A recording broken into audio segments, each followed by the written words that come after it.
In the vast darkness between stars, silence is survival, and sound is death. 400 years ago, humanity received the universe's cruelest lesson: we are not alone and we are not welcome. The Trisolaran invasion fleet travels toward Earth with technological superiority that renders human weapons obsolete before they can be conceived. Our species faces extinction not through cosmic accident, but through the deliberate calculation of alien intelligence that views us as a threat to be eliminated. But in that darkness, one man will discover that the universe itself can become a weapon. Professor Luo Ji, an astronomer and sociologist thrust into humanity's most desperate gambit, must learn to think beyond human morality and embrace the savage mathematics of cosmic survival. The Wallfacer Project has granted him unlimited resources and absolute secrecy to devise humanity's salvation, yet the price of that salvation may be his own soul. For in a universe where civilizations hunt each other like predators in an endless night, the only way to survive is to become the hunter rather than the hunted. And when love itself becomes a weapon of mass destruction, even the gentlest heart must learn to aim at stars. Welcome to the universe of the cosmic hunter, where making a sound means death, and silence is the only prayer that gods who are also hunters might choose to answer. Chapter 1 begins in a graveyard where the seeds of cosmic warfare are planted among the monuments to human mortality. Chapter 1: Axioms in the Shadow. The cemetery stretched endlessly under the pale autumn sky, a sea of weathered headstones marking the final resting places of countless souls. Morning mist clung to the ground like ghostly fingers, refusing to yield to the weak sunlight that filtered through the skeletal branches of ancient oaks. The air carried the scent of decay and damp earth, mingled with the faint fragrance of chrysanthemums left by recent visitors. Luo Ji walked slowly along the gravel path, his footsteps creating small echoes in the profound silence. At 36, he possessed the lean build of someone who spent more time with books than with physical pursuits, though his movements carried a certain restless energy that suggested an active mind trapped in contemplation. His dark hair was already showing threads of premature gray at the temples, a testament to the weight of knowledge he carried as both an astronomer and sociologist. He had come here not to visit any particular grave, but to escape the suffocating atmosphere of the university where heated debates about humanity's future raged in every corner. The news of the Trisolaran invasion had transformed academic institutions into breeding grounds for panic and wild speculation. As someone who straddled the worlds of space science and human behavior, Luo Ji found himself constantly bombarded with questions he couldn't answer and theories he couldn't validate. The cemetery offered something his office and lecture halls could not: silence and perspective. Here, surrounded by the ultimate democracy of death, the cosmic significance of the approaching alien fleet seemed both more real and more abstract. These stone monuments represented countless individual human stories, each one unique, each one now reduced to carved names and dates. What would such markers mean when faced with the annihilation of the entire species? As he rounded a bend in the path, Luo Ji noticed an elderly woman sitting on a wrought iron bench beside a modest grave. She appeared to be in her 70s, though her posture suggested someone accustomed to bearing heavy burdens. Her silver hair was pulled back in a simple bun, and she wore a dark wool coat that had seen many winters. Most striking were her eyes, deep, penetrating, carrying the weight of profound experience and what looked like carefully guarded secrets. She looked up as he approached, and something in her gaze made him pause. There was recognition there, though he was certain they had never met. "Professor Luo Ji," she said, her voice carrying the clear tones of someone who had once commanded attention in lecture halls. "I was hoping I might encounter you here." Luo Ji felt a chill that had nothing to do with the autumn air. "I'm sorry, but do we know each other?" "Not in the conventional sense," the woman replied, gesturing to the space beside her on the bench. "But I know your work, particularly your thoughts on cosmic sociology. Please sit. I believe we have much to discuss."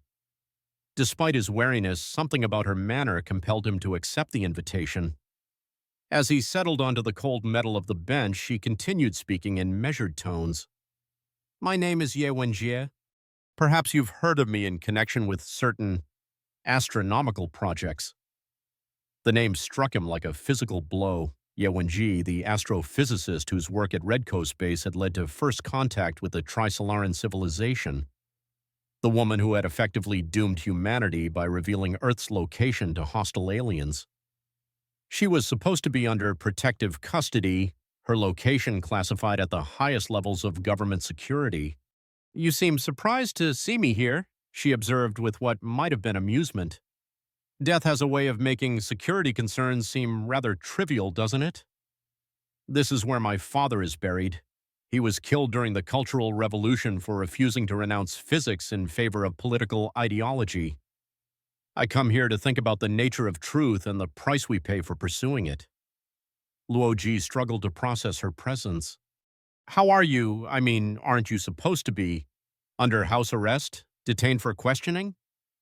Ye Wenjie's smile was sad but not bitter. "Oh, I am, but when you've already triggered the potential extinction of your own species, the authorities find it difficult to imagine what additional harm you might cause during supervised visits to a cemetery. Besides, what I have to tell you cannot be said in monitored rooms or recorded conversations." The morning mist seemed to thicken around them, creating an intimate cocoon of privacy in the vast necropolis. Ye Wenjie reached into her coat pocket and withdrew a small leather-bound notebook, its pages yellowed with age. "Tell me, Professor Luo, what do you know about the fundamental nature of civilizations in the universe?" Luo Ji paused, choosing his words carefully. "I've theorized about it, written some papers exploring the mathematical models that might govern interactions between intelligent species across cosmic distances, but they're largely theoretical constructs." "Theory," Ye Wenjie repeated thoughtfully. "Yes, I once believed in the power of pure theory as well, before I learned that some theories, once voiced, become reality whether we wish them to or not." She opened the notebook to a page covered with equations and diagrams, her handwriting precise despite the obvious age of the entries. "I want to propose a framework for understanding what you call cosmic sociology. It begins with two simple axioms, statements so fundamental that they require no proof, yet from which all other truths can be derived." Luo Ji leaned forward, his academic curiosity overriding his apprehension. Despite knowing who this woman was and what she had done, he found himself drawn into the elegant logic of her approach. "The first axiom," Ye Wenjie continued, "is that survival is the primary need of civilization. Not growth, not exploration, not even happiness or fulfillment, simple survival.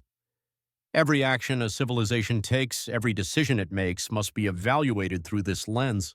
Does this help us survive, or does it threaten our continued existence?" She turned the page, revealing more complex mathematical formulations. "The second axiom is that civilization continuously grows and expands, but the total matter in the universe remains constant. Resources are finite, space is contested, and growth inevitably leads to competition. These two facts taken together create a fundamental tension that shapes all interactions between intelligent species." As she spoke, Luo Ji began to see the terrible beauty of her logic. The mathematics were elegant, almost artistic in their simplicity, yet they painted a picture of cosmic reality that was deeply unsettling. "Consider the implications," Ye Wenjie continued. "Two civilizations encounter each other across the void. Each knows only that the other exists, nothing more. Each must assume the other operates under the same survival imperative, but how can they trust each other's intentions? How can they communicate their own peaceful nature without revealing information that could be used against them?" "The prisoner's dilemma on a cosmic scale," Luo Ji murmured, the full implications beginning to dawn on him. "Precisely, but worse than that. In the classical prisoner's dilemma, the players can communicate, can build trust over repeated interactions. In cosmic sociology, communication across interstellar distances takes years or decades. There's no time to build trust, no opportunity for the gradual establishment of peaceful intentions. And there's another factor, what I call the chain of suspicion." She drew a simple diagram showing two circles connected by arrows. Civilization A encounters Civilization B. A might be peaceful, but A knows that B doesn't know this. B might be peaceful too, but B knows that A doesn't know this about B, and A knows that B knows that A doesn't know. The chain of uncertainty extends infinitely. Even if both civilizations are genuinely peaceful, neither can be certain of the other's intentions, and each knows the other faces the same uncertainty. The cemetery around them seemed to fade as Luo Ji became absorbed in the mathematical elegance of her argument. The implications were staggering, creating a framework that recontextualized everything humanity thought it knew about its place in the universe. There is more, Ye Wenjie said quietly. The technological explosion, once a civilization reaches a certain level of development, its technological progress accelerates exponentially. What seems like a harmless primitive species today might become a galactic superpower within centuries. The gap between civilizations is unstable. The weaker one will either catch up rapidly or be eliminated before it gets the chance. So any civilization that reveals itself, Luo Ji began, makes itself a target, she completed. Not out of malice, but out of rational self-interest. It's safer to eliminate a potential threat while it's still manageable than to risk allowing it to grow strong enough to eliminate you. The autumn wind picked up, rustling the dried leaves at their feet and carrying with it the sound of distant traffic, the mundane noise of a world still going about its daily business, unaware of the cosmic mathematics being discussed in this quiet corner of eternity. "Why are you telling me this?" Luo Ji asked finally. Ye Wenjie closed the notebook and looked at him with those penetrating eyes.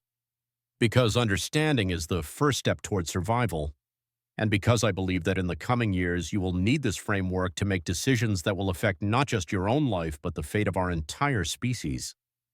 She stood, tucking the notebook back into her coat pocket. "The universe is not the vast, welcoming frontier that we once imagined it to be, Professor Luo. It's something far more dangerous and far more lonely.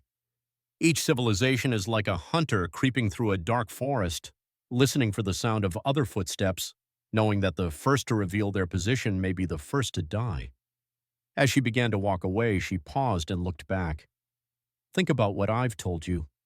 When the time comes, and it will come sooner than you think, remember that the greatest kindness one civilization can show another might be to remain silent. Sometimes the most merciful thing is to pretend the other doesn't exist." Luo Ji watched her figure disappear into the mist, leaving him alone among the graves with equations that would haunt his dreams and a new understanding of humanity's predicament that felt like a weight settling on his shoulders. The cemetery, which had offered him solitude and perspective, now seemed like a preview of humanity's potential future, a vast, silent monument to a species that had once dared to call out into the cosmic dark. He remained on the bench long after she had gone, staring at the gravestone beside him and thinking about chains of suspicion, technological explosions, and the terrible mathematics of survival in an infinite, hostile universe. Chapter 2: The Betrayers of Earth.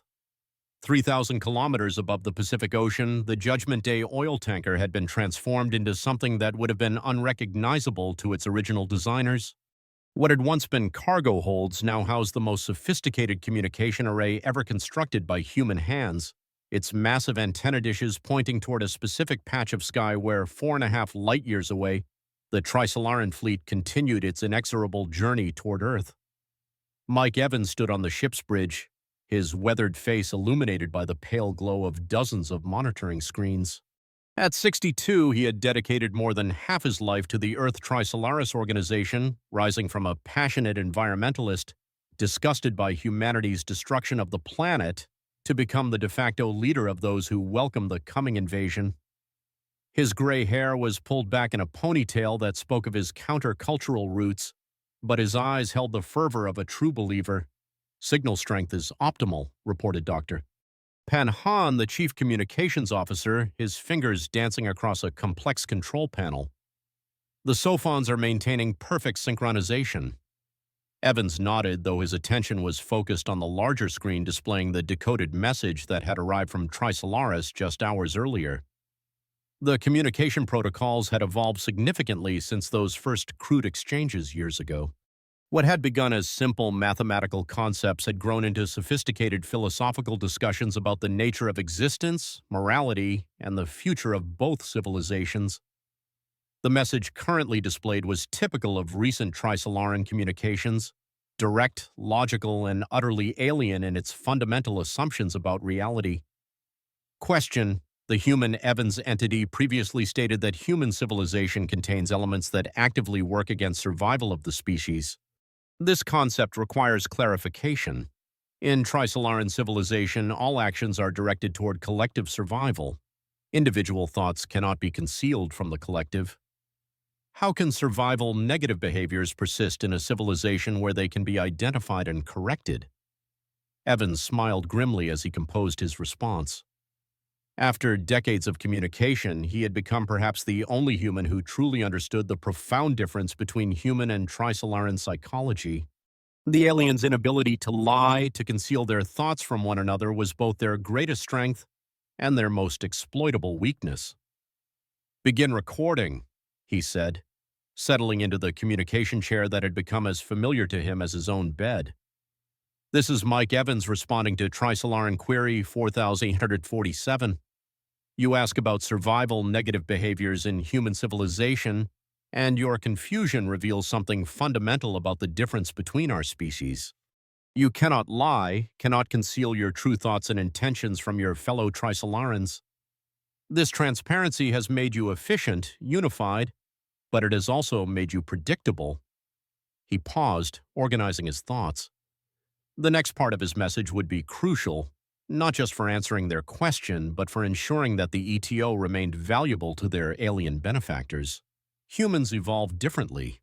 Our survival strategy was based not on perfect transparency, but on the ability to deceive both others and ourselves. A human can say one thing while thinking another. We can form alliances while planning betrayals. We can smile at our enemies and weep for those we're about to destroy. This capacity for deception seems chaotic and counterproductive to you, but it has been the key to our survival for millions of years. On the screens around him, ETO operatives monitored the ship's position, tracked approaching aircraft, and maintained the delicate web of financial and political connections that kept their organization hidden from the world's intelligence agencies. Despite the approaching invasion, the ETO's work had become more complex, not less. The organization now served multiple functions: communication relay, intelligence gathering, and something approaching a shadow government for those humans who believed that collaboration with the Trisolarans offered the only path to survival. Your question about survival negative behaviors touches on something even more complex, Evans continued. Humans are capable of believing in abstractions more than realities. We will sacrifice our lives for concepts like honor, freedom, or love, concepts that have no direct correlation to genetic survival. We will destroy our own environment in pursuit of short-term gains. We will wage war against other humans even when cooperation would benefit everyone involved.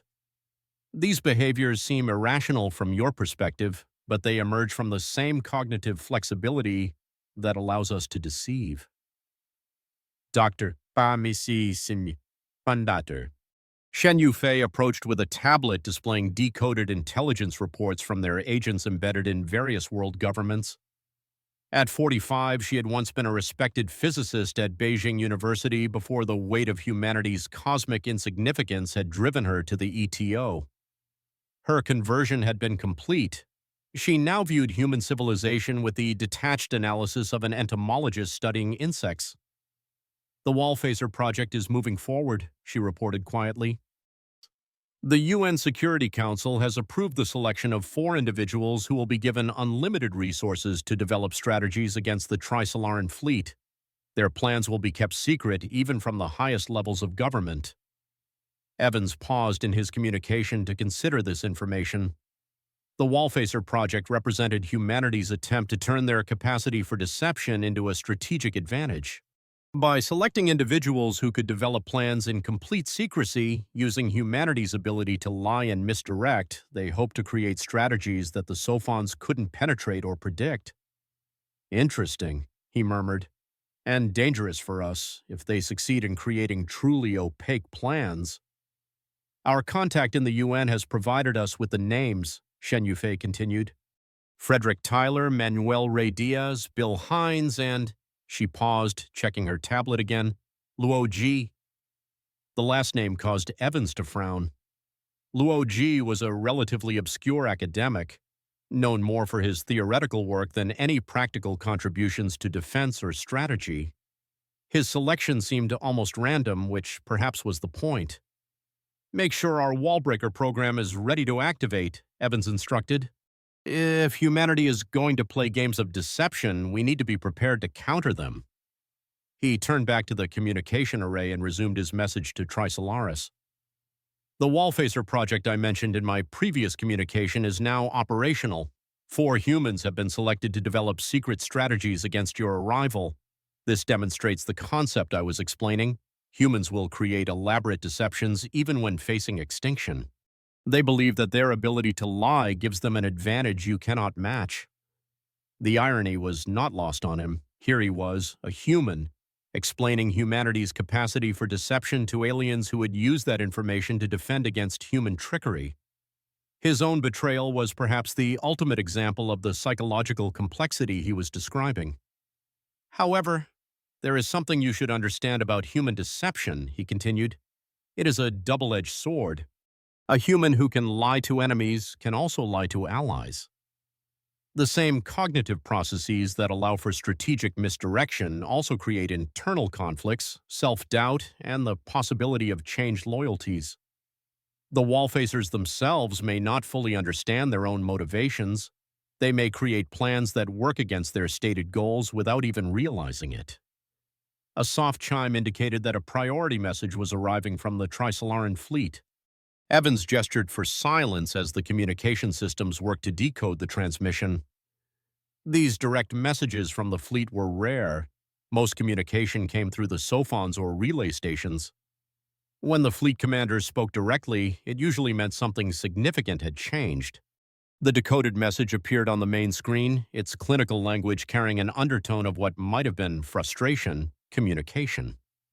"The approaching confrontation with human civilization presents complications not previously anticipated. Human capacity for self-deception extends beyond tactical considerations. Analysis of human communications suggests that many humans believe they can coexist peacefully with Trisolaran civilization despite resource limitations that make such coexistence mathematically impossible. This belief persists even when presented with logical proof of its impossibility." Query: Is this another form of survival negative behavior, or does it serve some function we do not understand? Evans found himself genuinely intrigued by the question. Even after all these years of communication, the Trisolarans continued to struggle with aspects of human psychology that seemed elementary to him. "The behavior you describe is neither purely survival negative nor functional in the traditional sense," he replied. "It's what humans call hope, and it serves a psychological function that your species may not require. When faced with impossible situations, humans often choose to believe in improbable solutions rather than accept defeat. This can lead to remarkable achievements. Humans have overcome seemingly impossible odds throughout their history by refusing to accept the logical conclusion that they should give up." As he spoke, Evans was aware of the cameras and recording devices that monitored every word, every gesture. The ETO's security was tight, but he knew that governments around the world were constantly attempting to infiltrate their operations. Some of his own people were probably double agents reporting their activities to various intelligence services. The layers of deception and counter-deception had become so complex that sometimes he wondered if anyone truly knew where their ultimate loyalties lay. "But hope also makes humans dangerous in ways you may not anticipate," he continued. "A human who believes in impossible solutions may attempt impossible things. The wallfacers represent this tendency in its most concentrated form. They have been given unlimited resources and told to find a way to defeat a superior alien civilization. Logic says this is impossible, but humans have a history of achieving the impossible through irrational persistence and creative thinking." The ship's communications officers signaled that they were approaching the end of the optimal transmission window. The complex orbital mechanics that allowed for clear communication with Trisolaris only aligned for limited periods, and each opportunity was precious. "I recommend caution in your approach to human civilization," Evans concluded. "Not because we represent a serious military threat, Our technology is centuries behind yours, but because human unpredictability itself is a kind of weapon. We may not be able to defeat you through superior force, but we might surprise you in ways that prove costly to both our species."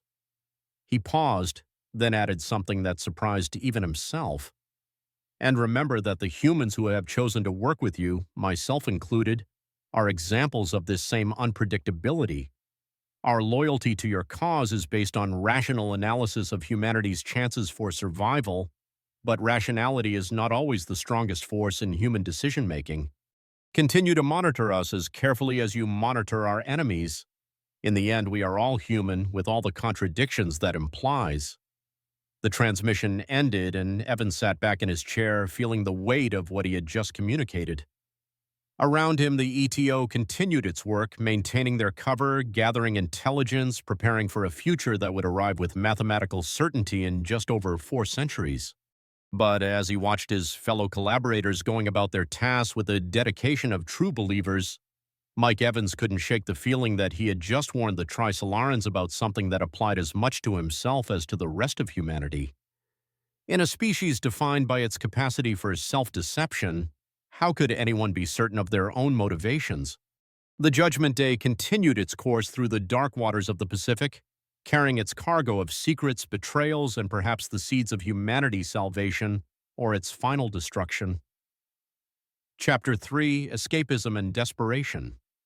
The United Nations General Assembly Hall had never felt smaller. Despite its soaring ceiling and capacity for thousands, the weight of humanity's collective despair seemed to compress the space into a suffocating box. Representatives from 193 UN nations sat in their designated seats, but the usual diplomatic protocols and national interests that typically dominated these gatherings had been swept aside by a single overwhelming reality. In 400 years, an alien fleet would arrive to claim their world. Secretary General Elena Vasquez stood at the podium, her normally composed demeanor showing cracks of exhaustion. At 58, she had dedicated her life to international diplomacy, believing in humanity's capacity to solve problems through dialogue and cooperation. Now she faced the ultimate test of that faith. "The emergency session on interstellar defense has been called to order," she announced, her voice carrying clearly through the Assembly's advanced sound system. "We gather today to address proposals that would have been unthinkable just months ago, yet which now represent potential paths to human survival." In the gallery reserved for the press, cameras captured every gesture, every expression, broadcasting this moment to billions of people around the world who watched with a mixture of hope and terror. The public knew that decisions made in this room could determine whether their children's children would live to see the 25th century. Seater. Harrison Webb, NASA's Director of Interplanetary Affairs, approached the secondary podium carrying a thick folder of documents and data projections. His presentation had been scheduled for 30 minutes, but everyone knew it would likely determine the fate of international cooperation for generations to come. "Honorable delegates," Webb began, activating a holographic display that filled the air above the assembly floor. "The Escapism Project represents humanity's most ambitious undertaking since the construction of the International Space Station. Simply put, we propose to build a fleet of generation ships capable of carrying selected populations beyond the reach of the Trisolaran invasion." The hologram showed sleek, massive vessels, each one larger than the largest cities on Earth. Rotating sections provided artificial gravity, vast hydroponic bays promised sustainable food production, and fusion reactors offered virtually unlimited energy for journeys measured in centuries. "Current projections suggest we could construct between 50 and 100 vessels of this class within the next 2 centuries, Webb continued. "Each ship would carry approximately 1 million individuals, along with genetic banks, cultural archives, and the industrial capacity necessary to establish new colonies around distant stars." A murmur rippled through the assembly.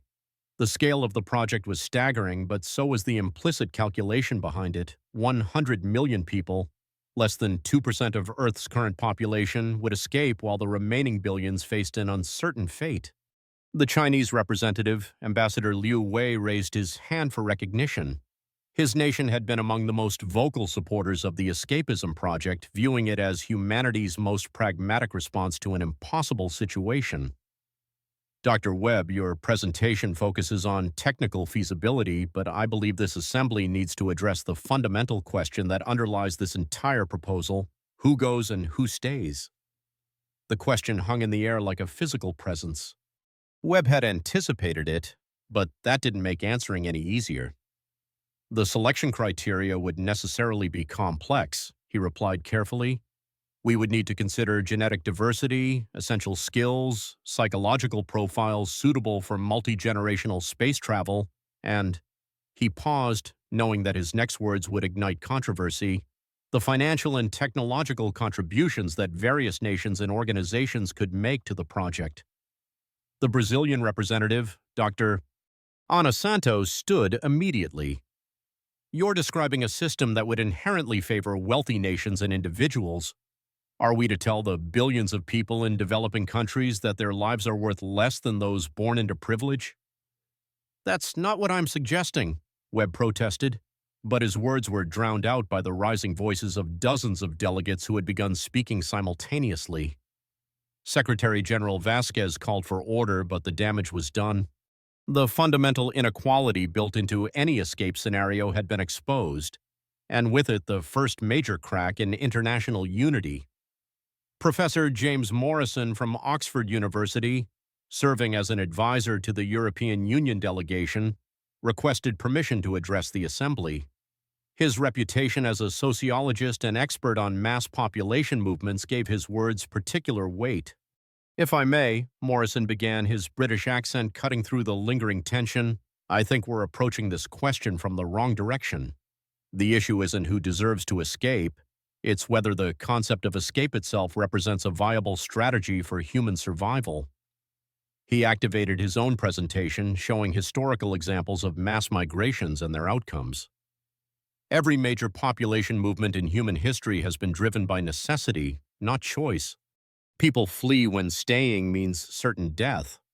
But the escapism project asks us to make these decisions in advance, based on projections and possibilities rather than immediate threats. We're asking people to volunteer to leave behind everything they've ever known for the sake of future generations they'll never meet. The images on the holographic display shifted to show psychological studies of isolated communities, long-term space missions, and generation ship simulations. The psychological challenges are as significant as the technological ones, Morrison continued. We're not just asking people to travel to distant stars. We're asking them to accept that they will spend their entire lives as refugees from their own planet, that their children will be born into exile, and that their great-grandchildren might barely remember what Earth looked like. Indian delegate Dr. Priya Sharma stood to respond, DSRTs. Professor Morrison, with respect, you speak as though we have alternatives. The choice isn't between a comfortable life on Earth and an uncertain journey to the stars. The choice is between probable extinction and possible survival. When faced with such odds, shouldn't we pursue every option available to us? But that's exactly my point, Morrison replied. The escapism project isn't just one option among many. It's an option that requires us to abandon every other possibility. The resources needed to build these ships, the scientific talent required to make them work, the international cooperation necessary to coordinate the effort, all of that comes at the cost of other potential solutions. The Japanese representative, Ambassador Tanaka, had been silent throughout the debate, but now he requested recognition. Japan's experience with nuclear devastation and rapid rebuilding gave his perspective particular resonance. I propose that we're asking the wrong question entirely, Tanaka said quietly. The debate over who escapes and who remains assumes that we can predict the outcome of the Trisolaran arrival. But what if our assumptions are wrong? What if there are forms of resistance, cooperation, or adaptation that we haven't considered? His words sparked a new line of discussion, but also revealed the depth of disagreement that was fracturing the international response. Some delegates saw the Trisolaran arrival as inevitable conquest, others viewed it as a negotiation opportunity, and still others believed that 4 centuries was enough time to develop technological solutions that could level the playing field.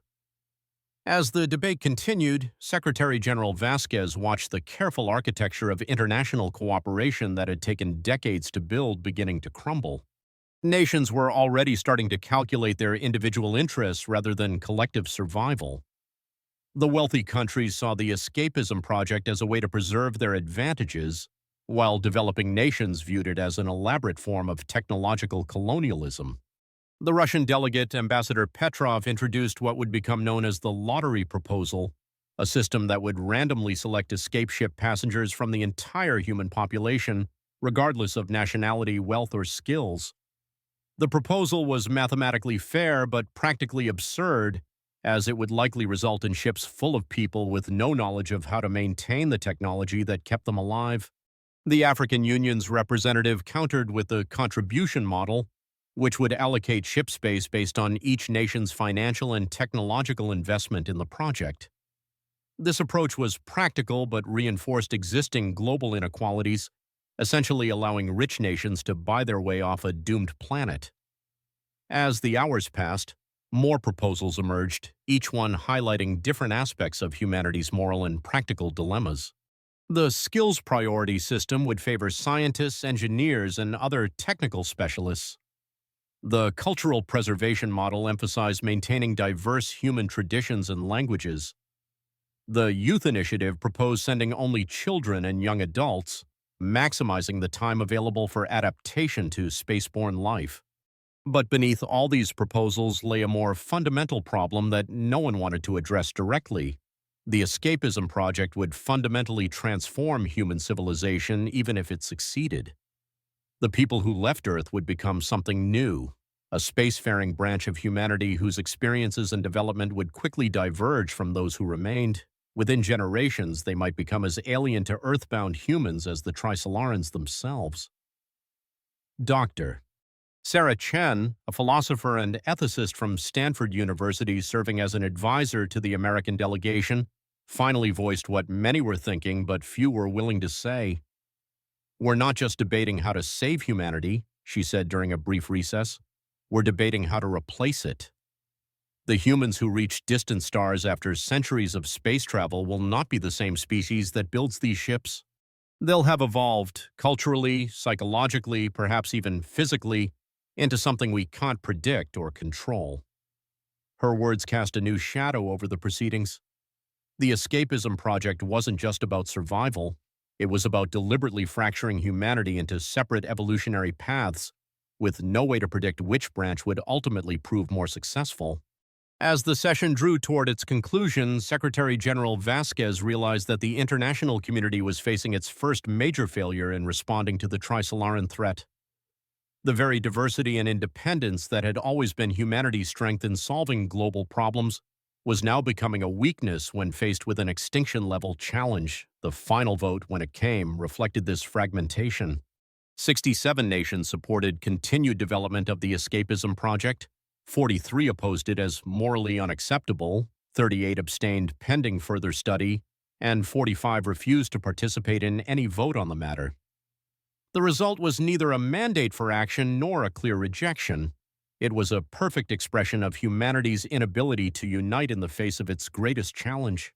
As delegates filed out of the assembly hall, many realized they had just witnessed something unprecedented. The moment when humanity's faith in collective action began to die, replaced by the desperate individualism of a species that had glimpsed its own mortality and found itself unable to stare into that abyss together. The Trisolaran fleet continued its journey through the void, its occupants unaware that their target was already beginning to tear itself apart. Chapter 4: The Wallfacer Project. The Geneva conference room had been chosen for its symbolic value as much as its security features. Here, in the same building where countless international treaties had been negotiated, humanity would attempt something unprecedented: the deliberate creation of strategic deception on a global scale. The room's high windows looked out over Lake Geneva, where morning mist still clung to the water like ghostly fingers reluctant to release their hold on the world. Director Thomas Wade of the Planetary Defense Council sat at the head of the oval table, his angular face bearing the weight of decisions that would affect billions of lives. At 55, Wade had earned his reputation as one of the world's most ruthless and effective intelligence operators during his years with MI6. Now, as the architect of the Wallfacer project, he was about to attempt something that would have been considered impossible just months earlier, turning humanity's greatest weakness into its most powerful weapon. Gentlemen, Wade began, addressing the small group of officials who represented the last vestiges of international cooperation, we are here to discuss the implementation of Resolution 2758, the Wallfacer project. Before we proceed, I want everyone in this room to understand exactly what we're proposing to do. He activated a holographic display that showed a three-dimensional model of the solar system, with red indicators marking the projected positions of Trisolaran monitoring devices, the sophons that had effectively ended any possibility of conventional military planning. For the past 3 years, every significant military, scientific, and strategic discussion on this planet has been monitored by alien intelligence. Every weapons project, every defensive plan, every contingency scenario, all of it is known to our enemies before it can even be implemented. Traditional warfare, traditional strategy, traditional defense, all of these concepts have become meaningless. Dr.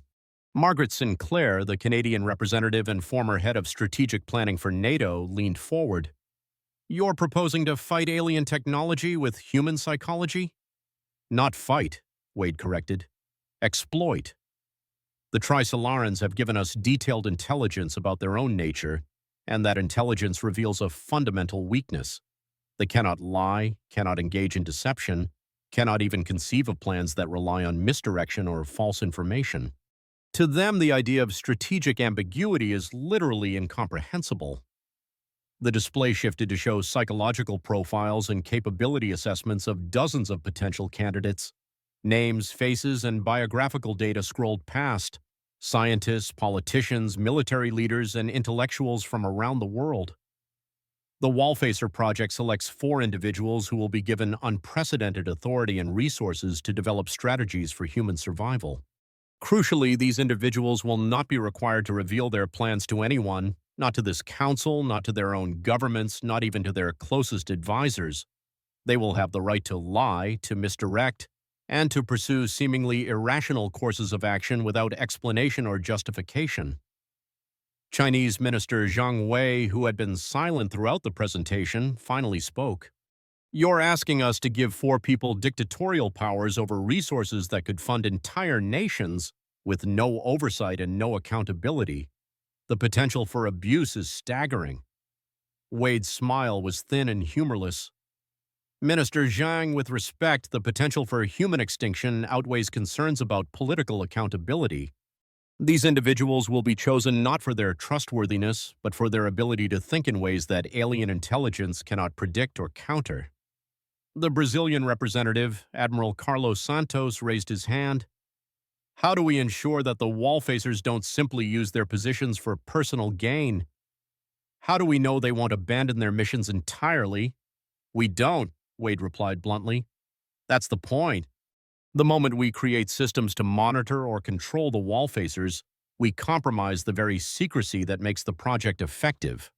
We are, quite literally, placing humanity's fate in the hands of 4 individuals and trusting that their personal motivations will align with species survival. The concept was so audacious that several representatives struggled to grasp its implications. They were being asked to abandon centuries of democratic principles and institutional safeguards in favor of a strategy that was essentially a desperate gamble. Dr. Yuki Tanaka from the Japanese delegation studied the candidate profiles with growing concern. Some of these individuals have no experience with military strategy or large-scale project management. How can we expect them to develop effective plans? Because effectiveness isn't the primary criterion, Wade explained. Unpredictability is. A professional military strategist might develop a more competent plan, but it would likely follow conventional patterns that alien intelligence could analyze and counter. We need plans that are so unexpected, so apparently irrational, that they fall outside the parameters of Trisolaran strategic thinking. The display focused on 4 specific profiles: Frederick Tyler, former U.S. Secretary of Defense, age 67. Military background spanning 4 decades, known for unconventional tactical thinking and willingness to pursue high-risk strategies. His psychological profile indicated a complex personality capable of both brilliant insight and spectacular failure. Manuel Rey Diaz, president of Venezuela, age 52, political survivor who had navigated his country through multiple coups and economic crises. His experience with asymmetric conflict and resource scarcity made him potentially valuable, though his authoritarian tendencies raised concerns about how he might use wall-facer privileges. Bill Hines, former president of the European Union and renowned neuroscientist, age 61. His dual background in politics and cutting-edge brain research represented a unique combination of skills. His work on cognitive enhancement and behavioral modification had already attracted both admiration and ethical criticism. Luo Ji, Chinese astronomer and sociologist, age 36, the youngest and most enigmatic of the candidates. His academic work had been brilliant but largely theoretical, with no practical experience in strategy or leadership. His selection would puzzle observers, which was precisely the point. Luo Ji seems like an odd choice, observed the German representative, Dr. Klaus Weber. His academic record is solid, but he has no experience with large-scale projects or strategic planning. Why include him? Wade's expression remained carefully neutral. Professor Luo's selection is based on classified psychological assessments and strategic considerations that I cannot discuss in detail. I will say that sometimes the most effective choice is the one that appears to make no sense at all. The truth, which Wade couldn't reveal, was that Luo Ji's selection had been influenced by intelligence gathered from ETO communications. There were indications that his theoretical work on cosmic sociology had attracted Trisolaran attention, suggesting that they viewed him as potentially significant. Sometimes the best way to hide a strategic asset was to make it appear random. Admiral Santos leaned back in his chair, processing the implications. You're creating 4 individuals with the power of emperors, but instead of expecting them to rule wisely, you're hoping they'll act so unpredictably that enemies can't anticipate their moves. Precisely, Wade confirmed.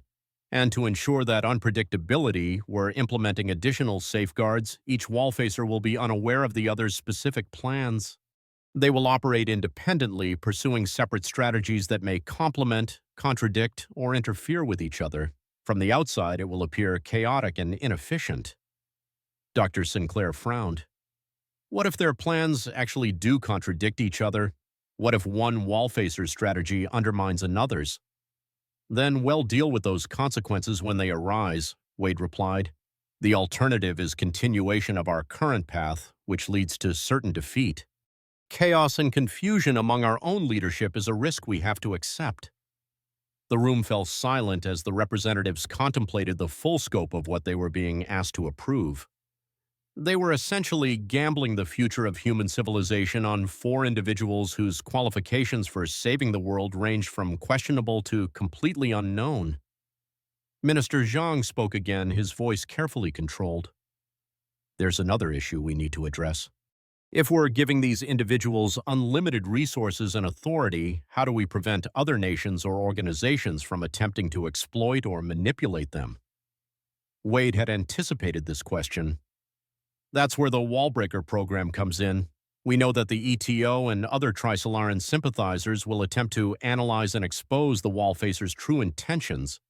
We're actually counting on it. The display showed intelligence reports and organizational charts detailing known ETO operations. By allowing enemy agents to focus their efforts on understanding and countering the wall-facers, we create a strategic distraction. Resources and attention that might otherwise be directed towards sabotaging our conventional defense efforts will instead be consumed by attempts to penetrate plans that may not even exist in any concrete form. Doctor, Tanaka looked up from her notes. You're using the wall-facers as bait. Among other things, Wade confirmed, the project serves multiple functions simultaneously. It provides genuine opportunities for breakthrough strategies. It occupies enemy intelligence resources, and it gives humanity something to hope for during the difficult years ahead. The psychological aspect was crucial, though Wade didn't elaborate on it. Public knowledge of the Wallfacer project would provide a narrative that people could believe in. The idea that somewhere 4 brilliant individuals were working on secret plans that might save everyone. Whether those plans actually existed or would prove effective was almost secondary to their value as symbols of continued resistance. As the meeting continued, representatives raised concerns about legal frameworks, resource allocation, and international oversight. Wade addressed each concern with the same fundamental answer. Normal rules no longer applied. They were operating in a state of perpetual emergency where conventional governance had become a luxury humanity could no longer afford. The final vote, when it came, was closer than Wade had hoped. 7 nations supported the project, 3 opposed it, and 2 abstained. It was enough to proceed, but the narrow margin revealed how deeply the international community remained divided about how to respond to the Trisolaran threat. As the representatives filed out of the conference room, each carrying sealed orders that would begin the process of establishing the Wallfacers in their new roles, Wade remained behind to contemplate the view of Lake Geneva. The water was calm now, the morning mist having finally lifted to reveal the clear surface beneath. He wondered if any of the 4 individuals they had chosen would prove capable of the miracles that humanity needed. He wondered if the project would produce genuine strategic breakthroughs or merely elaborate forms of self-deception. Most of all, he wondered whether they had just taken the first step toward salvation or had simply created a more sophisticated way to fail. In a few hours, 4 people around the world would receive messages that would transform them from ordinary citizens into humanity's last desperate gamble against extinction. None of them knew what was coming. Perhaps that was for the best. Chapter 5. The Hedonistic Wallfacer. The estate sprawled across 200 acres of pristine countryside north of Beijing, its gardens designed to evoke the classical Chinese ideal of harmony between human artistry and natural beauty. Willow trees trailed their branches in ornamental ponds where koi fish moved like living brushstrokes through the clear water. Traditional pavilions connected by winding stone paths offered secluded spots for contemplation, while modern amenities hidden discreetly throughout the grounds provided every comfort that 21st century technology could offer. At the heart of this manufactured paradise, Luoji reclined on a silk-cushioned daybed in his private study, a crystal tumbler of 30-year-old scotch balanced on his chest as he stared at the ceiling with apparent indifference to the world's fate. Sunlight streamed through the floor-to-ceiling windows, illuminating shelves lined with rare books, ancient scrolls, and the latest quantum computing interfaces that connected him to humanity's collective knowledge. It had been 6 months since he'd received the notification that transformed him from an obscure academic into one of 4 individuals tasked with saving human civilization. 6 months since he'd been granted unlimited access to resources, technology, and information. 6 months since the world began watching his every move for signs of the brilliant strategy that might deliver them from extinction. And in those 6 months, Luoji had done absolutely nothing that could be construed as useful. "Professor Luo," came the voice of Kent, his PDC liaison, from the doorway. The young man's tone carried the carefully controlled frustration of someone whose patience had been tested beyond its limits. At 28, Kent had been selected for his position based on his ability to manage difficult personalities and his background in both military intelligence and academic administration. Nothing in his training had prepared him for a wallfacer who seemed genuinely uninterested in his role. "Good morning, Kent," Luoji replied without moving from his position. "Though I suppose it's afternoon now, isn't it? Time has a way of flowing differently when you're not bound by the conventional obligations of academic schedules." Kent entered the study, followed by Colonel Xiang, Luoji's security chief. Xiang had the weathered appearance of someone who had spent decades in military service, his posture rigid and alert even in the relaxed atmosphere of the estate. His assignment to protect a man who seemed determined to waste humanity's last hope had tested his sense of duty in ways that combat never had. "The PDC has approved your request for additional funding," Kent announced, setting a tablet on the low table beside Luoji's daybed. "The quantum computing cluster you requested has been installed in the basement facility. The rare earth elements for your materials research have arrived from Australia. And the team of theoretical physicists you specified are standing by for your instructions." Luo Ji finally sat up, reaching for the tablet with the casual interest he might show for a restaurant menu. Excellent. Have the physicists begin working on, let's see, an analysis of quantum entanglement as it might apply to faster-than-light communication. Nothing specific, just general theoretical exploration. Sir, Colonel Xiang interjected, his voice tight with controlled irritation. With respect, that's the same type of vague, open-ended research directive you've given to every team assigned to you. These are some of the world's brightest minds, and they're essentially being asked to pursue academic curiosities while humanity faces extinction. Luo Ji's expression remained placid as he sipped his scotch. Colonel, do you understand the fundamental principle behind the Wallfacer project? To develop secret strategies that enemy surveillance cannot penetrate, Xiang replied immediately. Exactly. And how do you suppose I maintain the secrecy of my plans if I reveal them to anyone, including my own support staff? It was an argument he'd used dozens of times, and it never failed to frustrate his handlers. The logic was unassailable. A wallfacer who explained his actions ceased to be a wallfacer. Yet Kent and Xiang both suspected that behind Luo Ji's philosophical justifications lay simple self-indulgence and intellectual cowardice. Perhaps, Kent suggested carefully, you could provide some indication of your general direction. Not specific plans, but some evidence that you're actively working towards solutions rather than, he gestured around the opulent study, pursuing personal interests. Luo Ji stood and walked to the window, gazing out at the gardens where a peacock strutted across the manicured lawn. Tell me, Kent, what do you see when you look at those gardens? I see an expensive distraction from urgent work, Kent replied honestly. I see a representation of human civilization, Luo Ji said quietly. Beautiful, artificial, requiring constant maintenance to preserve the illusion of natural harmony. We've spent centuries creating the appearance of order while hiding the chaos that underlies all existence. He turned back to face his visitors, and for a moment his casual demeanor slipped to reveal something deeper and more complex. The Trisolaran civilization developed in a system with 3 suns, where planetary chaos was the norm and survival required constant adaptation. They learned to think collectively, transparently, efficiently. Our civilization developed on a stable world where we could afford the luxury of individual consciousness, private thoughts, and elaborate deceptions. What does that have to do with developing a defense strategy? Colonel Xiang asked. Everything, Luo Ji replied. If I'm going to find a way to defeat an enemy that thinks in ways fundamentally different from humans, I need to understand not just how they think, but how we think. I need to explore the full range of human consciousness and behavior. Kent frowned. That sounds like rationalization for avoiding responsibility. Luo Ji's smile was enigmatic. Perhaps it is. Or perhaps the appearance of irresponsibility is exactly what my strategy requires. Tell me, if you were a Trisolaran intelligence analyst studying my behavior, what would you conclude about my plans? The question gave both men pause. From an outside perspective, Luo Ji appeared to be either a man who had cracked under pressure or someone so confident in his hidden strategy that he could afford to appear negligent.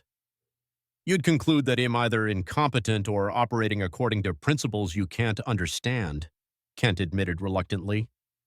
Precisely.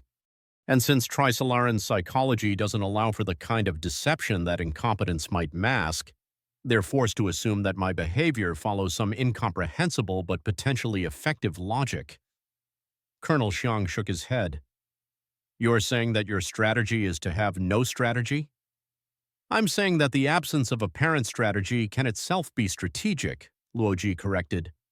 But more than that, I'm exploring the fundamental question of what it means to be human in a universe that seems designed to eliminate us. He walked to his bookshelf and retrieved a leather-bound volume, Ye Wenji's notebook on cosmic sociology, which he'd acquired through channels that Kent preferred not to think about. 3 months ago, I requested access to all available information about cosmic sociology and the theoretical frameworks that might govern interactions between civilizations. Do you know what I found? Kent remained silent, recognizing a rhetorical question. I found that our entire approach to the Trisolaran problem is based on assumptions that may be fundamentally incorrect. We assume that survival is the primary motivation for their invasion. We assume that resource competition drives interstellar conflict. We assume that communication and negotiation represent viable alternatives to warfare. Luoji opened the notebook to a page covered with equations and diagrams. But what if the universe operates according to different principles? What if the very act of revealing our existence to another civilization automatically triggers certain responses, regardless of intentions or communications? What if the mathematics of cosmic sociology create imperatives that individual choice cannot override? The room fell silent except for the distant sound of wind through the garden trees. Kent and Xiang were both intelligent enough to grasp the implications of what Luoji was suggesting, even if they couldn't follow the mathematical details. "You're talking about deterministic systems," Kent said slowly. "The idea that once certain conditions are met, specific outcomes become inevitable." "I'm talking about the possibility that we're not participants in a conflict, but components in a larger equation," Luoji replied. "And if that's true, then conventional military strategy, diplomatic negotiation, and technological competition all become irrelevant." Colonel Xiang's military training rebelled against such fatalistic thinking. "Even if that's true, we still have to try. We still have to fight." "Do we?" Luoji asked. "Or do we need to understand the equation first to find our place within it and determine whether there are variables we can influence?" He returned to his daybed, settling back into his previous position of apparent indolence. "The other wall-facers are pursuing conventional approaches, military solutions, technological breakthroughs, social reorganization. These are human responses to human problems. But the Trisolaran challenge isn't a human problem. It's a cosmic problem governed by rules we don't yet understand." Kent felt a growing sense of unease. "Are you saying that humanity is doomed?" "I'm saying that our survival may depend on understanding principles that extend far beyond our current framework of conflict and competition. The universe is vast, ancient, and populated by intelligences we can barely comprehend. Our significance in that context may be very different from what we imagine." As if to emphasize his point, Luoji picked up a communication device and composed a message to his research teams. "Please expand your investigations to include theoretical frameworks for detection and classification of artificial signals in cosmic background radiation. Focus particularly on methodologies for distinguishing between natural phenomena and deliberate communication attempts." To Kent and Xiang, it seemed like another vague academic exercise. But Luoji was beginning to understand something that would eventually transform his apparent negligence into humanity's salvation. The universe itself might be the weapon he needed, if only he could learn how to aim it. Outside the windows, the peacock continued its stately progress across the garden, beautiful and oblivious to the cosmic forces that governed its existence. Much like humanity itself, Luoji reflected, moving through a universe whose rules they had never bothered to learn. The afternoon sun cast long shadows across the estate, and in those shadows, the first glimmerings of a plan that would shake the foundations of cosmic civilization began to take shape in the mind of a man the world believed was wasting humanity's last hope. Chapter 6: Three Wall-Facers and Their Desperate Plans. The mosquito swarm Frederick Tyler stood in the underground hangar beneath the Nevada desert, watching technicians put the finishing touches on the prototype vessel that represented his vision of humanity's salvation. At 67, the former U.S. Secretary of Defense had spent his entire adult life thinking about warfare, but nothing in his experience had prepared him for the challenge of fighting an enemy whose technology was centuries more advanced than Earth's. The spacecraft before him was smaller than a commercial airliner, but packed with more destructive potential than any weapon in human history. Its sleek, angular hull concealed a hydrogen fusion bomb capable of producing a yield equivalent to 50 million tons of TNT. But the bomb wasn't the ship's primary weapon, it was the ship itself. The beauty of the mosquito swarm concept, Tyler explained to his assembled team of engineers and military advisors, lies in its elegant simplicity. We can't match Trisolaran technology ship for ship, but we don't need to. A mosquito can't defeat a human in direct combat, but a swarm of mosquitoes carrying malaria can kill an army. Admiral Patricia Hayes, his military liaison, studied the technical specifications on her tablet. Sir, even if we can build 1,000 of these vessels, the targeting problem remains unsolved. How do we coordinate simultaneous strikes across interstellar distances when communication with the fleet will be impossible once they reach their targets? Tyler's jaw tightened. It was the same question that had plagued his planning for months. The mosquito swarm required precise coordination, hundreds or thousands of small ships converging on their targets simultaneously to overwhelm whatever defensive systems the Trisolaran fleet possessed. But at interstellar distances, real-time communication was impossible. Each ship would have to operate autonomously, following pre-programmed instructions that couldn't be updated based on changing tactical situations. The pilots will have to make real-time decisions based on battlefield conditions, Tyler replied, though the words felt hollow even as he spoke them. Sir, interrupted Dr. Sarah Kim, the project's chief psychologist, we need to address the human element. You're asking people to volunteer for a mission where survival is not just unlikely, it's impossible. These ships have no return capability. Every pilot will know they're flying to their death. Tyler had spent sleepless nights wrestling with this reality. The mosquito swarm wasn't just a military strategy, it was an organized suicide mission on an unprecedented scale.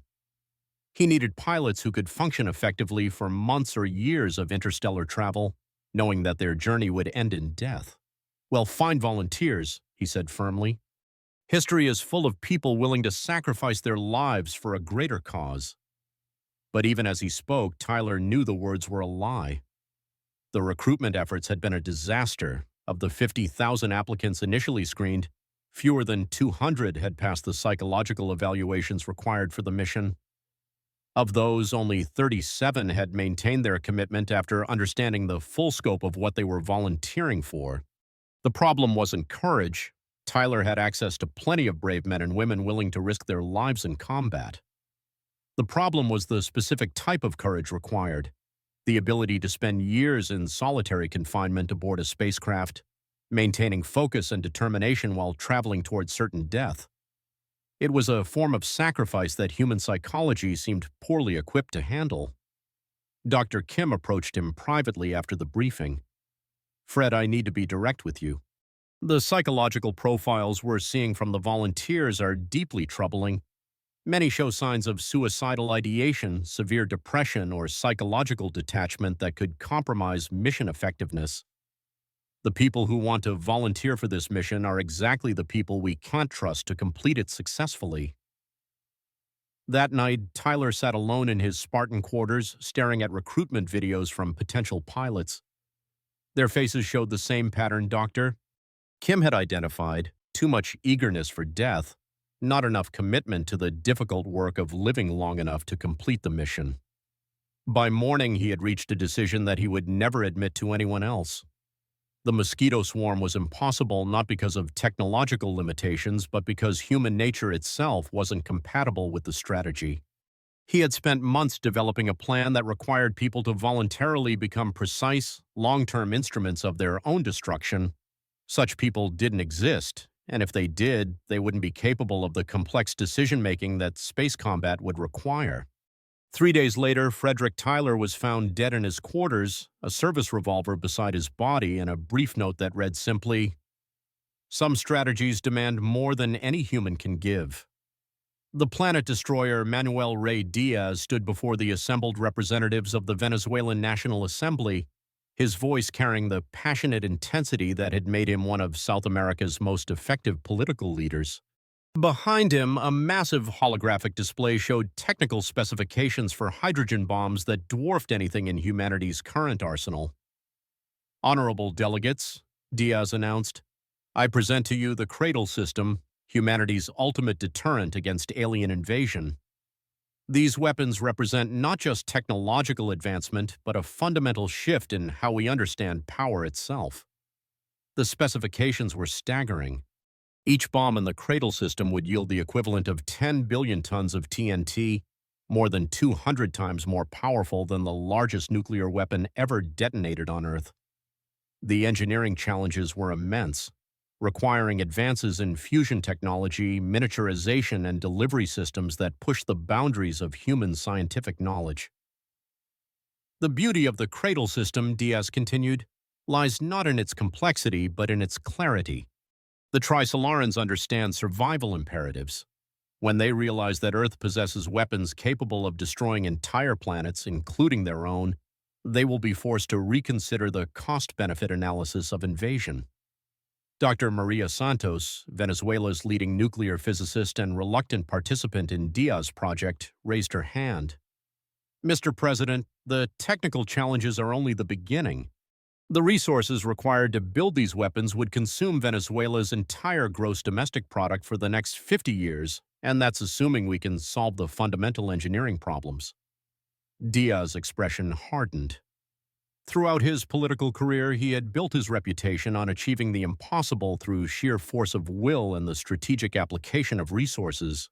The idea that technological limitations might prevent him from implementing his vision was unacceptable. Dr.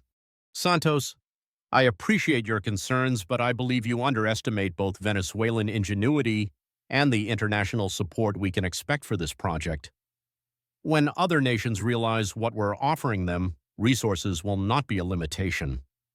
But international support failed to materialize.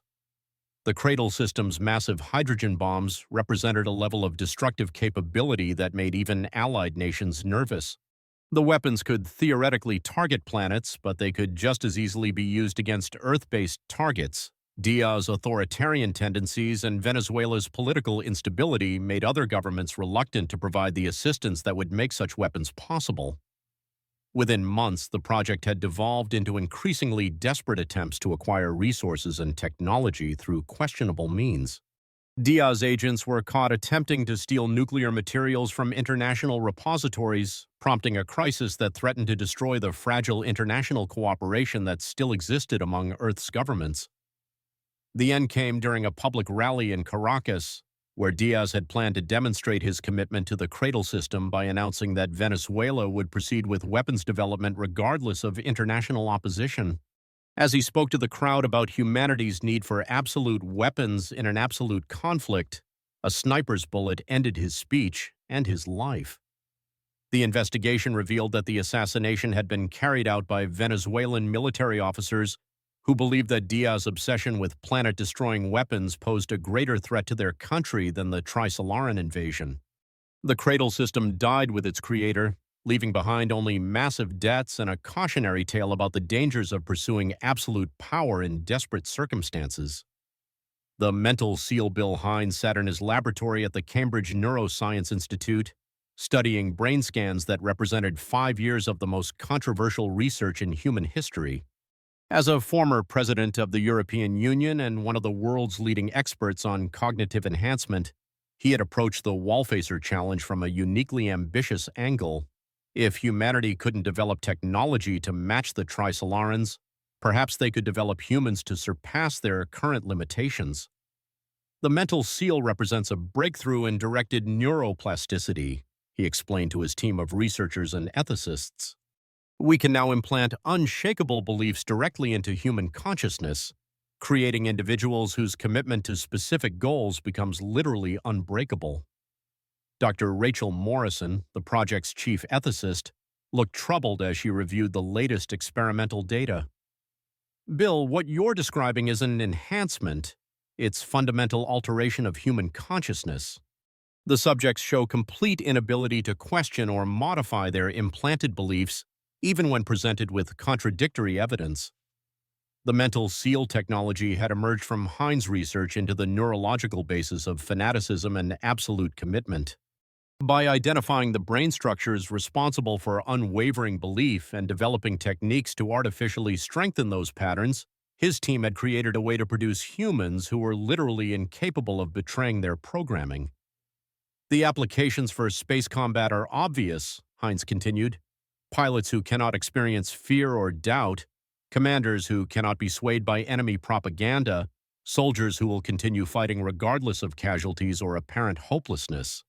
We're creating the ultimate military asset, human beings who are as reliable as machines but retain the creativity and adaptability that machines lack. But the ethical implications were staggering. The mental seal didn't just create unwavering commitment, it eliminated the recipient's capacity for moral reasoning about their assigned beliefs. Test subjects became capable of justifying any action, no matter how extreme, if it served their programmed objectives. Dr. Chen Wei, a neuroscientist who had initially supported the project, approached Hines privately after reviewing the latest results. "We need to discuss the long-term implications of what we're creating. The mental seal doesn't just affect specific beliefs, it fundamentally alters personality structure. We're not enhancing humans, we're replacing their capacity for independent moral judgment with programmed imperatives." Hines' response revealed how completely he had committed himself to his vision. Dr. Chen, independent moral judgment is a luxury that humanity can no longer afford. In the face of extinction, our survival requires individuals capable of making difficult decisions without the paralysis that moral uncertainty creates. The controversy reached its peak when footage of mental seal experiments was leaked to international media. The images of test subjects calmly describing their willingness to commit any act in service of their programmed beliefs sparked global outrage about the ethical boundaries of human enhancement. The final decision came from an unexpected source, the test subjects themselves. In a coordinated action that demonstrated both the power and the horror of the mental seal technology, 37 enhanced individuals simultaneously requested termination of the program, citing their program belief that the technology posed an unacceptable threat to human dignity. Their request was both logically coherent and emotionally devastating. People whose capacity for independent thought had been deliberately compromised were using their remaining rationality to argue for the destruction of the system that had created them. Bill Hines died not from violence or suicide, but from the psychological weight of confronting what he had created. The mental seal technology was classified at the highest levels of international security, deemed too dangerous for implementation but too valuable to destroy completely. As reports of the 3 wall-facers failures reached Luo Ji in his estate north of Beijing, he continued his apparent indolence with a new understanding of the burden he carried. The fate of humanity's most desperate strategies now rested with a man the world believed was wasting his opportunity to save them all. Chapter 7: Love and Loss. The cherry blossoms were in full bloom when Zhuang Yan first walked into Luo Ji's life, their pale pink petals drifting across the estate's gardens like snow from a gentler world. She arrived on a Tuesday morning in early April, carrying only a small suitcase and a letter of introduction from the PDC's personnel department. Her appointment as Luo Ji's personal assistant had been arranged through channels that she didn't question and he didn't investigate. In the strange new world of the Wallfacer project, such mysteries had become commonplace. Luo Ji first saw her from his study window as she walked up the stone path toward the main house.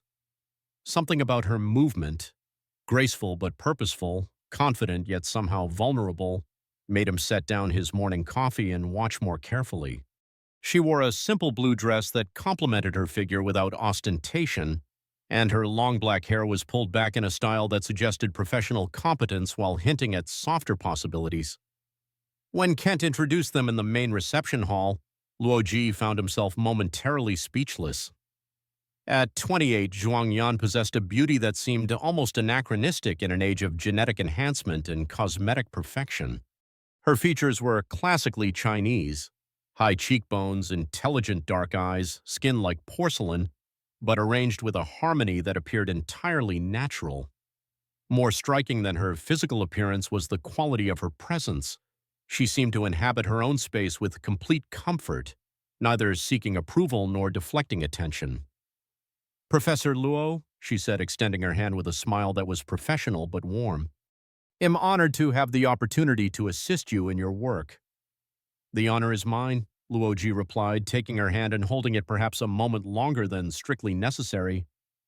"Though I should warn you that my work tends to be unconventional." "I've been briefed on the unique requirements of your position," Zhuang Yan replied diplomatically. "I'm prepared to adapt to whatever working style proves most effective." Over the following weeks, she proved to be everything the PDC could have hoped for in a wallfacer's assistant. She managed his correspondence with efficiency and discretion, coordinated with his research teams without compromising operational security, and handled the endless stream of administrative details that came with unlimited resources and global responsibility. More importantly, she seemed to understand intuitively when to engage with his work and when to leave him to his contemplations. But it was in the quiet moments between official duties that Luo Ji found himself most drawn to her. She would bring him tea in the afternoon and somehow always knew whether he wanted to discuss his reading or simply sit in comfortable silence. She arranged fresh flowers in his study each morning, choosing combinations that reflected the changing seasons with an artist's eye for color and form. When he worked late into the evening, she would leave small plates of carefully prepared food nearby, never interrupting but ensuring he didn't forget to eat. "You're wasted as an assistant," he told her one evening as they walked through the gardens together.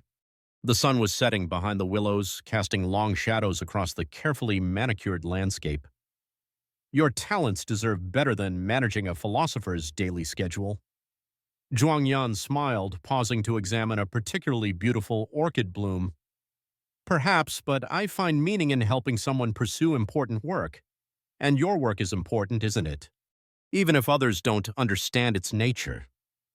It was the first time she had directly acknowledged the mystery surrounding his activities.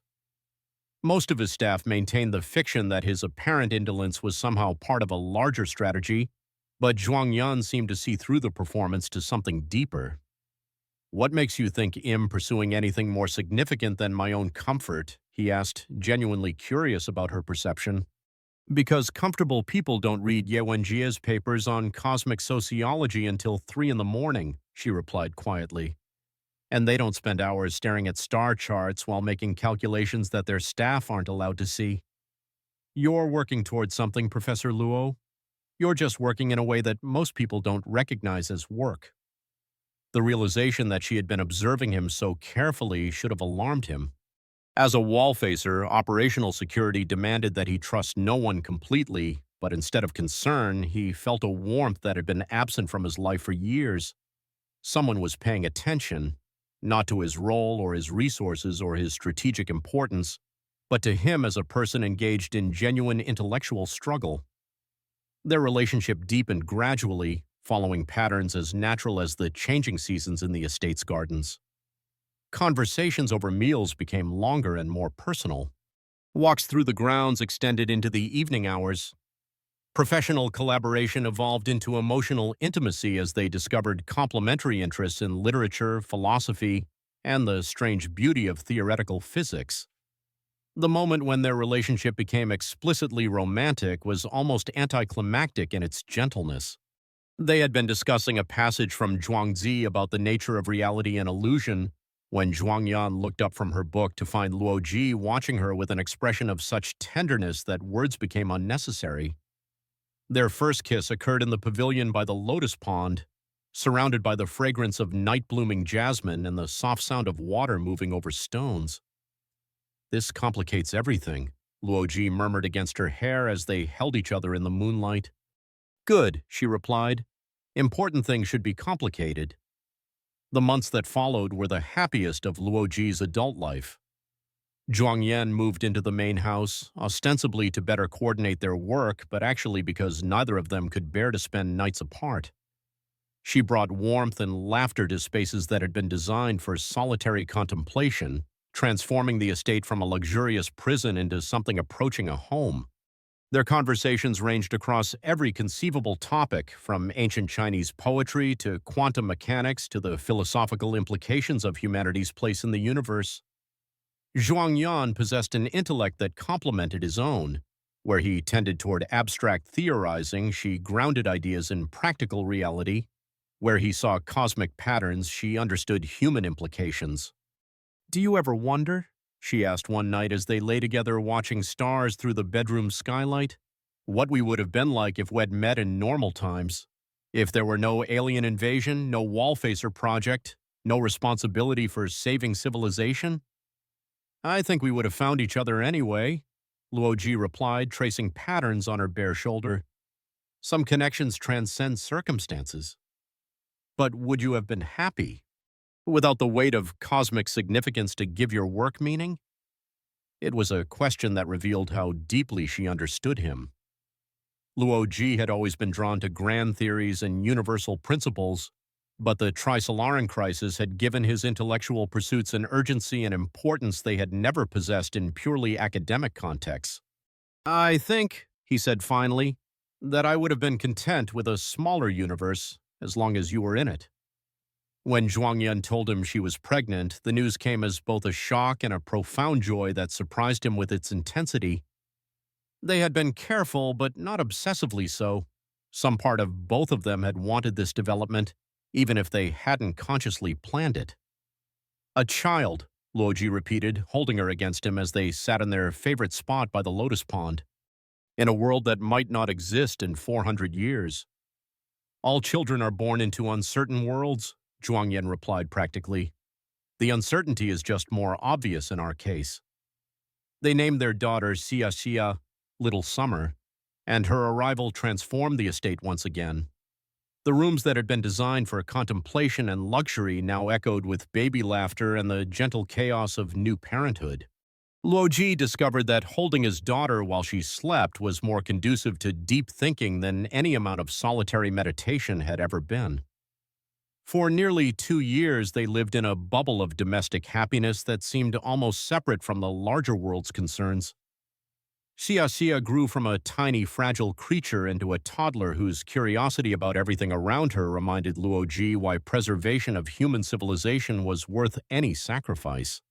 Zhuang Yan proved to be as devoted a mother as she had been an assistant and partner, bringing the same intuitive understanding to childcare that she had shown in all aspects of their relationship. The end came on a gray morning in November, delivered by Kent in his official capacity as PDC liaison. He arrived with a full security detail and formal documentation that Luo Ji knew would destroy his world before he opened the sealed envelope. "I'm sorry, Professor," Kent said, and for once his professional demeanor cracked to reveal genuine regret. "The directive comes from the highest levels of the PDC. Your family is to be placed in hibernation immediately, pending the successful completion of your wall-facer mission." The logic was coldly practical.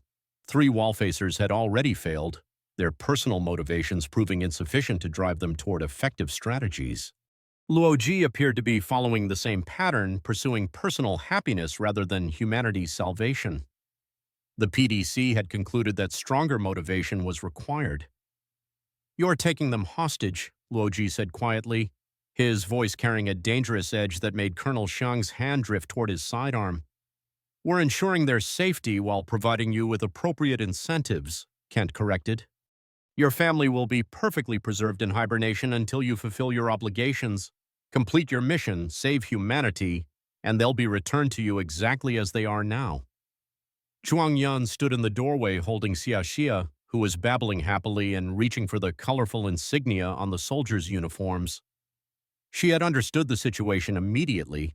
Her intelligence had always included an intuitive grasp of power dynamics and political realities. "How long do we have?" she asked, her voice steady despite the tears in her eyes. "The transport leaves in 6 hours, Kent replied. "You'll be taken to a secure facility where the hibernation process will be carefully monitored. I want to emphasize that this is completely safe. The technology has been thoroughly tested." The next 6 hours passed with dreamlike unreality. Zhang Yan packed carefully, selecting items for Xia Xia that would be meaningful when she eventually woke up: a favorite stuffed animal, a small book of children's poems, a photo of the 3 of them taken in the gardens during happier days. She refused to discuss the political implications of what was happening, focusing instead on practical details as if preparing for a normal journey. "Promise me something," she said as they held each other one last time in their bedroom. "Don't let them make you into someone I won't recognize when I wake up. Don't let this destroy the person I fell in love with." "I promise," Luo Ji whispered, though he already felt that person beginning to fade, replaced by something harder and more dangerous. At the transport facility, medical technicians explained the hibernation process with clinical detachment. Zhang Yan would be placed in induced coma and connected to life support systems that would maintain her body in perfect stasis for decades or centuries if necessary.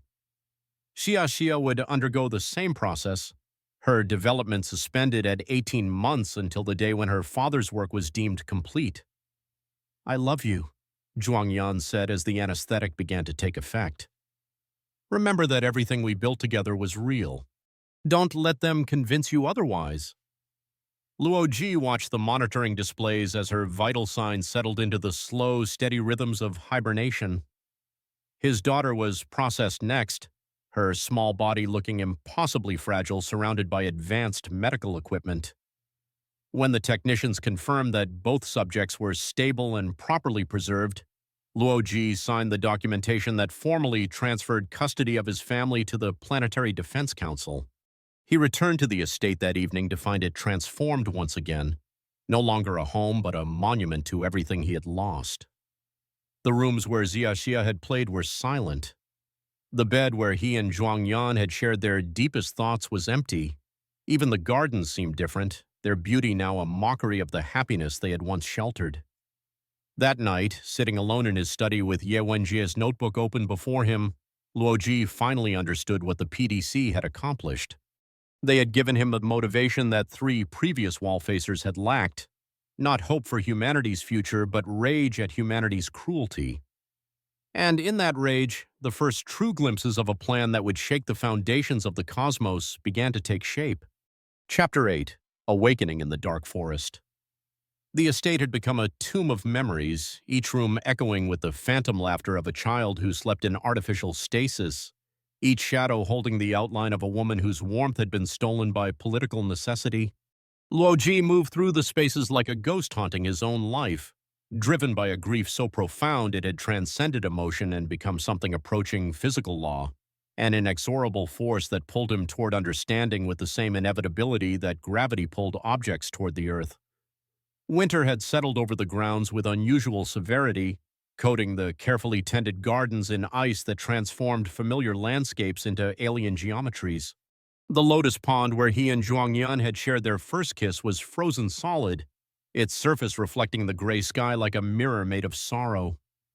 Even the heated pavilions offered little comfort against the cold that seemed to emanate not from the weather, but from the emptiness that had colonized his heart.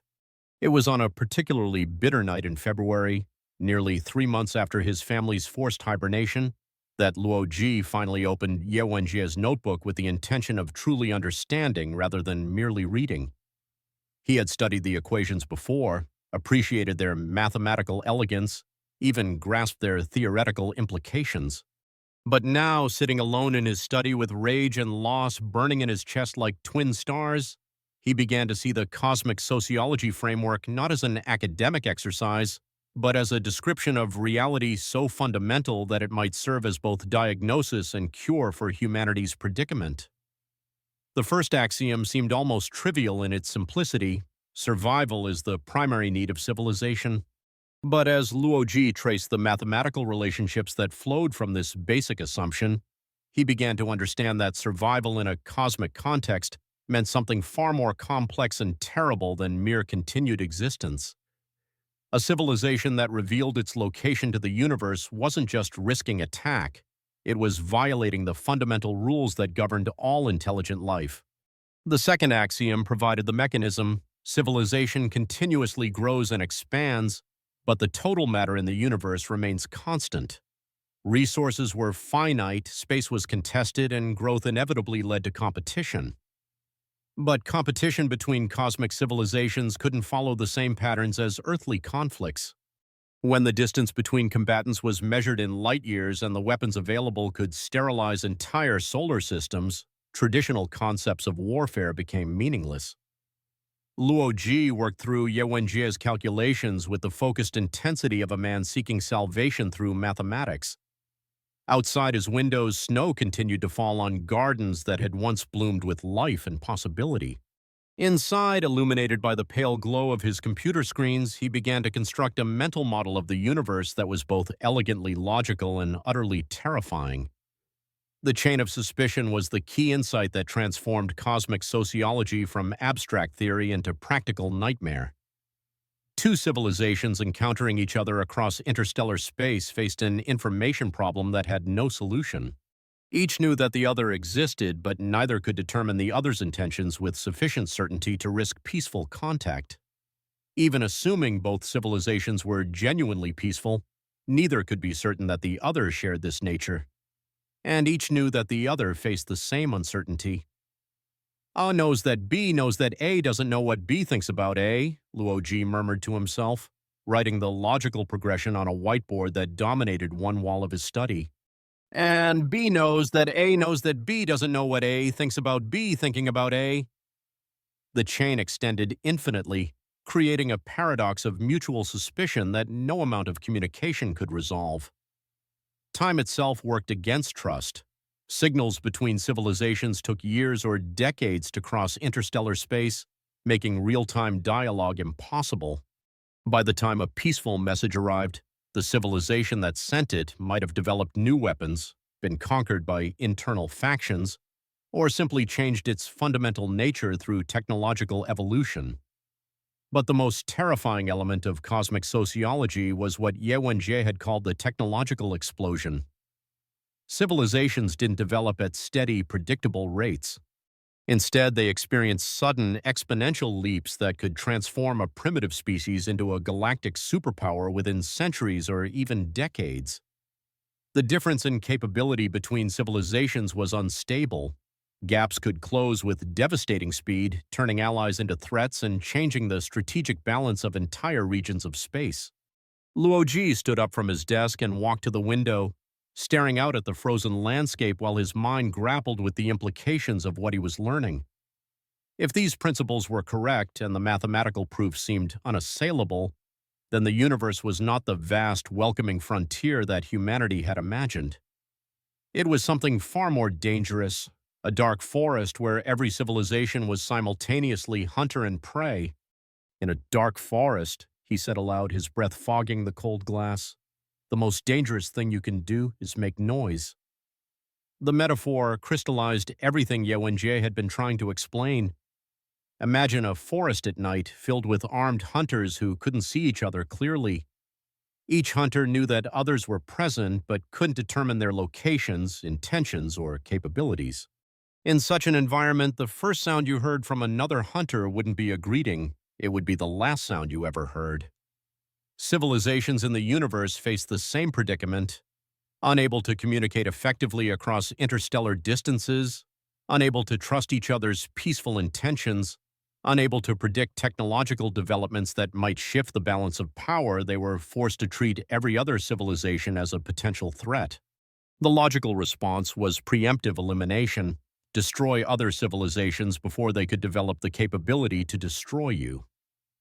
Luoji returned to his calculations, working through the mathematical models that described how this dark forest dynamic would play out over cosmic timescales. The results were chilling in their clarity. Any civilization that revealed its location would inevitably attract the attention of others who viewed it as a threat to be eliminated. The universe wasn't empty because intelligent life was rare. It was empty because intelligent life had learned to hide, but humanity had already violated the fundamental rule. By broadcasting its existence to Trisolaris, by engaging in decades of communication that revealed Earth's location and technological capabilities, humanity had essentially fired a flare gun in the dark forest. The Trisolaran invasion wasn't just one civilization conquering another, it was the universe's immune system responding to an infection. The realization hit him with the force of a physical blow. Humanity wasn't facing a military defeat, it was facing cosmic execution for the crime of making noise in a universe where silence was the only guarantee of survival. Every radio signal broadcast into space, every attempt to contact alien civilizations, every expression of humanity's desire to join a galactic community had been acts of species-level suicide. But understanding the disease also suggested the cure. If the dark forest was maintained by mutual suspicion and the fear of technological explosion, then those same forces could be turned into weapons. A civilization that could credibly threaten to expose another's location would possess the ultimate deterrent, the ability to trigger cosmic justice against its enemies. Luo Ji worked through the night and into the following day, developing the framework for what would become known as the spell, a message that could serve as both demonstration and threat. By broadcasting the location of a distant star system and watching what happened to it, humanity could prove that the Dark Forest was real. And by threatening to broadcast Trisolaris' location to the universe, they could force the invaders to reconsider the cost-benefit analysis of their conquest. The mathematics were elegant, the logic was unassailable, and the moral implications were staggering. Luo Ji was essentially proposing to commit genocide against an unknown civilization in order to save his own species. The star system he would mark for destruction might contain billions of innocent lives, entire worlds full of art and literature and love that would be erased from existence to serve as a demonstration of humanity's willingness to embrace cosmic terrorism. But as he thought about Zhuangyan sleeping in her artificial tomb, about Xiaxia suspended between one breath and the next until her father could purchase her future with alien blood, Luo Ji found that moral considerations had become secondary to the cold equations of survival. The universe had revealed its true nature, not as a garden where life could flourish, but as a battleground where only the most ruthless survivors endured. "The forest is dark," he whispered to his reflection in the study window, "and we must become hunters." Outside, dawn was breaking over the frozen gardens, painting the ice-covered trees in shades of gold and crimson. The beauty was undeniable, but Luo Ji no longer saw it as a representation of natural harmony.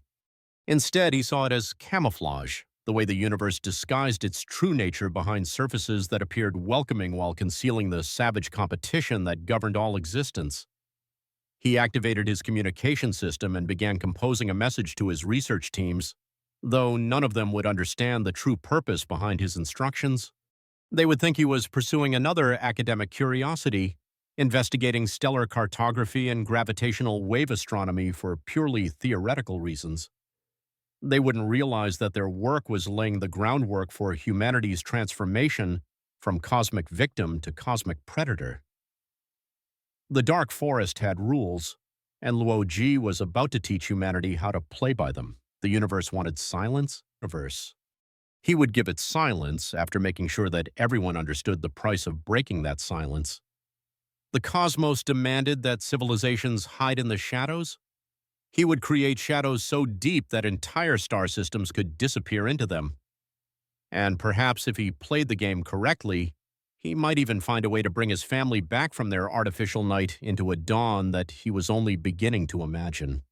The path to salvation led through the heart of darkness, but Luo Ji had discovered that sometimes the only way to save what you love is to become the thing that others fear most. The Dark Forest was real, and humanity was about to learn how to hunt. Chapter 9. The Spell and the Threat. The coordinates burned in Luo Ji's mind like a brand. Right ascension. 18-ish, 39 mem, 27s. Declination, Sir 43 degree, 5112. A star system so distant that its light had taken over 200 years to reach Earth, so remote that no human telescope had ever observed it in detail. It was perfect for his purposes, far enough away to minimize the moral weight of what he was about to do, obscure enough that its destruction wouldn't be immediately noticed by amateur astronomers, yet close enough to serve as an unmistakable demonstration to any civilization monitoring galactic communications. 3 months had passed since his breakthrough understanding of cosmic sociology, 3 months of careful preparation disguised as academic research. His teams had worked with dedicated efficiency, never suspecting that their theoretical investigations into stellar cartography and gravitational wave propagation were laying the groundwork for an act of cosmic terrorism. To them, Professor Luo was finally engaging seriously with his research responsibilities, pursuing legitimate scientific inquiries that might someday contribute to humanity's defense against the Trisolaran threat. The irony was not lost on him. His staff celebrated his apparent return to productive work, not realizing that their employer had crossed a moral threshold that would have horrified them. He had become precisely what the Wallfacer Project had been designed to create: a human being capable of thinking and acting in ways that alien intelligence could not predict or counter. The solar transmission array had been constructed under the guise of a deep space communication project, Its massive parabolic dishes and quantum amplification systems officially intended to improve Earth's ability to monitor Trisolaran fleet communications. The engineering challenges had been immense, requiring advances in gravitational wave manipulation and stellar mechanics that pushed human technology to its limits. But the result was exactly what Luoji had envisioned, a system capable of using the sun itself as a gravitational wave transmitter, broadcasting messages with enough power to reach civilizations thousands of light years away. Dr. Elena Vasquez, the project's chief engineer, reviewed the final specifications with obvious pride. "Professor, this is remarkable work. The amplitude modulation system will allow us to encode complex information into the sun's gravitational wave output. When fully operational, we'll be able to send messages that any technologically advanced civilization within a 5,000 light-year radius should be able to detect and decode." "And the targeting system?" Luo Ji asked, studying the holographic display that showed the array's operational parameters. "Precise to within arc seconds, Dr. Vasquez confirmed. "We can direct the transmission toward any specific stellar coordinate with absolute accuracy. The power requirements are enormous, but the fusion reactors you requested provide more than sufficient energy for multiple transmissions." Luo Ji nodded, maintaining the expression of academic satisfaction that had become his default mask. None of his team understood that they had just handed him the equivalent of a loaded gun pointed at the universe. The gravitational wave transmitter wasn't a communication device. It was a weapon capable of marking any star system for cosmic execution. The message itself had been crafted with mathematical precision. Using the universal constants of physics as a foundation, Luo Ji had constructed a signal that would be immediately recognizable to any civilization advanced enough to detect gravitational waves. The coordinates of the target star system were embedded in the transmission using prime number sequences and geometric relationships that no natural phenomenon could replicate. Any intelligence that received the message would understand exactly what it meant. Someone was deliberately revealing another civilization's location to the universe. But first he needed to ensure that the Trisolarans understood the implications of what he was proposing to do. The demonstration would be meaningless if his intended audience failed to grasp its significance.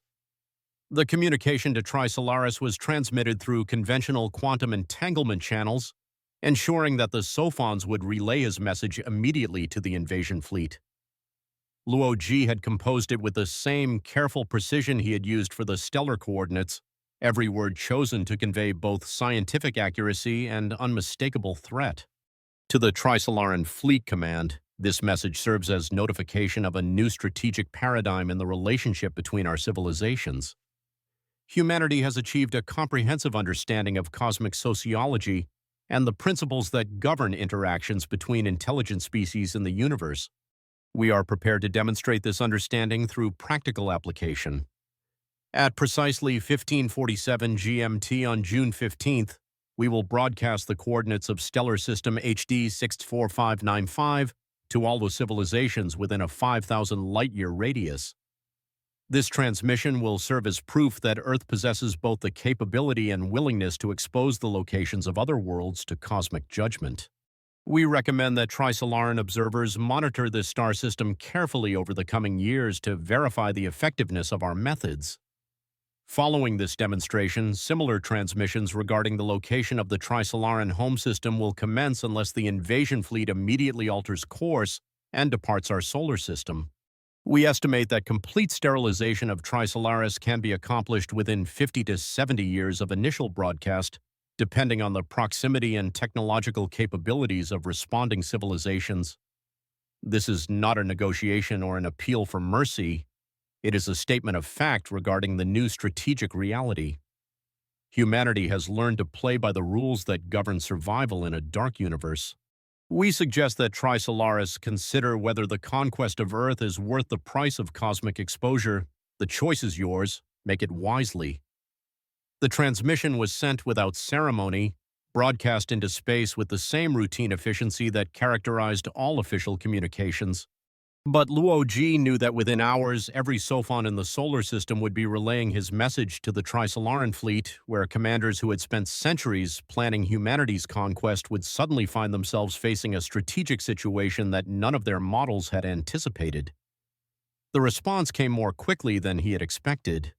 Within 12 hours of his transmission, every communication array on Earth began receiving a flood of signals from space. Desperate, frantic messages that marked the first time in 4 years that Trisolaris had attempted direct real-time communication with Earth. Urgent communication to Earth Authority. Designation, Luoji Wallfacer Priority. Classification, Species Survival Message begins. The transmission you propose violates fundamental principles of cosmic stability. Broadcasting stellar coordinates to unknown civilizations represents an act of unprecedented destructive potential. Analysis indicates probability of successful planetary sterilization exceeding 94.7% within projected time frame. Request: immediate cessation of proposed transmission. Alternative negotiation frameworks available for discussion. Trisolaran civilization prepared to consider modifications to invasion timeline and occupation parameters. Warning: implementation of stellar coordinate broadcast will result in permanent destabilization of local galactic region, multiple civilization extinction events probable, consequences extend far beyond current Earth-Trisolaris conflict. Repeat: do not proceed with transmission. Alternative solutions possible. Message ends. Luo Ji read the message 3 times, savoring each word that confirmed what he had already known. His understanding of cosmic sociology was not just theoretically correct, but practically applicable. The Trisolarans, with all their technological superiority and centuries of strategic planning, were terrified of what he was proposing to do. They understood the Dark Forest better than humanity ever had, which meant they also understood exactly what it meant when someone threatened to break the silence that kept civilization safe. But understanding the threat was not the same as accepting it. Over the following days, additional messages arrived from the Trisolaran fleet, each one revealing new aspects of their desperation and growing fear. They offered technological exchanges, territorial concessions, even complete withdrawal from the solar system in exchange for Luo Ji's promise never to broadcast stellar coordinates to the wider universe. The most revealing message came nearly a week after his initial transmission. Personal communication to Luo Ji from Trisolaran Fleet Command designation, final appeal. We have monitored human civilization for decades. We understand that you act from personal motivations related to family preservation. Trisolaran civilization offers immediate release of all human subjects currently in hibernation status, including family members of Wallfacer Luo Ji. Complete reunification possible within local time frame of 72 hours. Additional offer: establishment of protected human reservation on Trisolaran homeworld. Your species preserved indefinitely under Trisolaran protection, cultural autonomy guaranteed. No interference with human social development. These offers represent maximum possible concessions consistent with Trisolaran survival requirements. We cannot withdraw completely from solar system without strategic vulnerability to other cosmic threats. But we can establish coexistence framework that ensures human species continuation. Personal appeal to Luo Ji: your family can be returned, your species can survive, your world can continue. Do not choose cosmic chaos over achievable peace.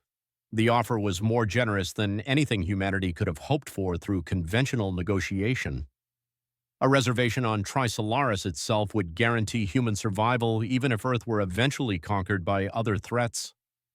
The immediate return of his family would restore everything he had lost when the PDC decided to use them as motivational tools. But Luo Ji understood something that the Trisolarans apparently did not. The Dark Forest wasn't a temporary strategic situation that could be managed through careful diplomacy. It was the fundamental law that governed all intelligent life in the universe. Accepting their offer would save his family and preserve human civilization, but it would also leave humanity dependent on the mercy of aliens who had already demonstrated their willingness to invade and conquer other worlds. More importantly, it would leave the Trisolarans free to continue their expansion into other star systems, carrying with them the knowledge that cosmic sociology could be weaponized. They would learn from humanity's example and use dark forest principles to eliminate other civilizations while protecting themselves from retaliation. On June 15th, at exactly 1547 GMT, Luoji activated the solar transmission array. The gravitational wave pulse lasted only 17 seconds, but its effects would ripple across the galaxy for decades to come. HD 164595, a star system that had existed in peaceful obscurity for billions of years, suddenly found its location broadcast to thousands of potential predators. Somewhere in the cosmic dark, hunters who had learned to survive by eliminating their competition would receive the coordinates and begin making calculations about threat assessment and preemptive action. The Trisolaran response was immediate and unambiguous. Every communication channel went silent. The flood of desperate messages stopped as if a switch had been thrown. The invasion fleet, which had been decelerating toward the solar system for decades, began the complex process of changing course, a maneuver that would take months to complete but represented the first concrete evidence that humanity's cosmic gambit might actually succeed. But Luoji felt no satisfaction as he watched the technical readouts confirming successful transmission. He had just condemned an unknown civilization to death for the crime of existing in a universe where survival required the elimination of potential threats. Somewhere among the planets orbiting HD 164595, there might be children playing in alien gardens, artists creating beauty that would never be seen, lovers sharing moments that would soon be erased from existence. He thought of Zhuangyan sleeping in her artificial tomb, of Xia suspended between breaths until her father could purchase her freedom with alien blood. The mathematics of cosmic sociology were clear. In a dark universe, love itself became a weapon that could be turned against the very people you were trying to protect. The forest was darker than he had ever imagined, and humanity had just learned to hunt. Chapter 10. The Droplet and Destruction. 200 years had passed since Luoji's first transmission, 2 centuries during which humanity had transformed itself from a species cowering in the shadow of inevitable conquest into something approaching a cosmic power. The Earth of 2400 bore little resemblance to the world that had first received word of the Trisolaran invasion. Cities now stretched into the sky on carbon nanotube foundations, their crystalline spires reaching towards space elevators that connected the planet's surface to orbital manufacturing facilities. Controlled fusion had ended energy scarcity, while advances in material science and biotechnology had extended human lifespans and capabilities beyond anything the original architects of civilization could have imagined. The transformation had been driven by necessity as much as innovation. When the Trisolaran fleet altered course and began its retreat from the solar system, humanity had gained time, precious decades during which scientists and engineers could develop technologies that might ensure survival in a universe that had revealed its hostile nature. The dark forest theory had become humanity's guiding principle, shaping everything from space exploration protocols to the design of interstellar communication systems. Admiral Zhang Beihai stood on the observation deck of the battleship Natural Selection, watching Earth's blue marble shrink behind them as the combined fleet accelerated toward the edge of the solar system.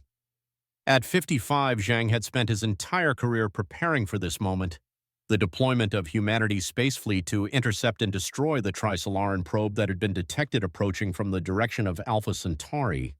The probe had been designated Droplet by the intelligence analysts who first identified it, a name that reflected both its teardrop shape and its apparent insignificance. Just 3 meters long and perfectly smooth, it moved through space without any visible propulsion system, maintaining a steady velocity that would bring it into the solar system within days. Initial analysis suggested it was some form of reconnaissance device, possibly sent by the retreating Trisolaran fleet to gather intelligence about humanity's technological development. "Sir," reported Commander Elena Vasquez from the Fleet Communication Station, "we're receiving final deployment orders from Earth Defense Command. The combined fleet is authorized to engage and destroy the alien probe using any necessary force." Zhang nodded, though something about the situation troubled him in ways he couldn't articulate. His decades of study had taught him that in warfare, the most dangerous enemy was the one who appeared weakest. The Trisolarans had demonstrated technological superiority in every previous encounter. Why would they send a single, apparently defenseless probe into a solar system defended by humanity's most advanced military assets? "Status report on fleet composition," he ordered. "Sir, we have 1,157 vessels in our battle group," Commander Vasquez replied, consulting her displays. 17 dreadnoughts, 43 heavy cruisers, 212 destroyers, and the remainder consisting of support vessels and fighter squadrons. Total crew complement is approximately 2 million personnel. We represent the largest military force ever assembled by human civilization. The numbers should have been reassuring, but Zhang found himself thinking about cosmic sociology and the principles that governed conflict between civilizations separated by vast technological gaps. If the Dark Forest theory was correct, and Luoji's successful deterrent suggested it was, then the universe was full of civilizations that had survived by learning to eliminate threats with maximum efficiency and minimum risk. A truly advanced species wouldn't send a probe that could be easily destroyed unless that destruction served some larger purpose. The tactical situation crystallized over the following hours as the combined fleet formed into attack formation around the approaching object. The droplet maintained its course and velocity without deviation, showing no response to human communications or reconnaissance scans. Its surface appeared to be composed of some unknown material that reflected sensor beams without revealing any internal structure or energy signatures. "It's beautiful," whispered Dr. Sarah Chen, the fleet's chief xenobiologist, as high-resolution images of the probe appeared on the main display. "Look at the craftsmanship. The surface is perfectly smooth at the molecular level, not just polished, but actually constructed without any irregularities. This represents a level of materials engineering that's centuries beyond our current capabilities." Zhang studied the images with growing unease. The probe's perfection was itself a form of communication, a demonstration of technological superiority that made humanity's fleet assets look primitive by comparison. But if the Trisolarans wanted to intimidate humanity, they could have sent something larger and more obviously threatening. The droplet's small size and apparent passivity suggested a different purpose entirely. "Sir," interrupted Commander Torres from the tactical station, "Earth Command is ordering immediate engagement. All vessels are to open fire simultaneously in 30 seconds. Zhang watched the countdown timer appear on the main display, its red digits marking humanity's commitment to a course of action that he increasingly suspected was exactly what their enemies wanted. But orders were orders, and the combined fleet had spent years preparing for this moment. Over 2 million people had dedicated their lives to protecting Earth from alien threats, and the droplet represented the first concrete target they had encountered. "All vessels," Zhang announced over the fleet communication system. "This is Admiral Zhang Beihai aboard the Natural Selection. You are authorized to engage the alien probe with maximum firepower. Make humanity proud." The attack began with a barrage of kinetic projectiles. 1,000-ton tungsten penetrators accelerated to significant fractions of light speed by magnetic rail systems.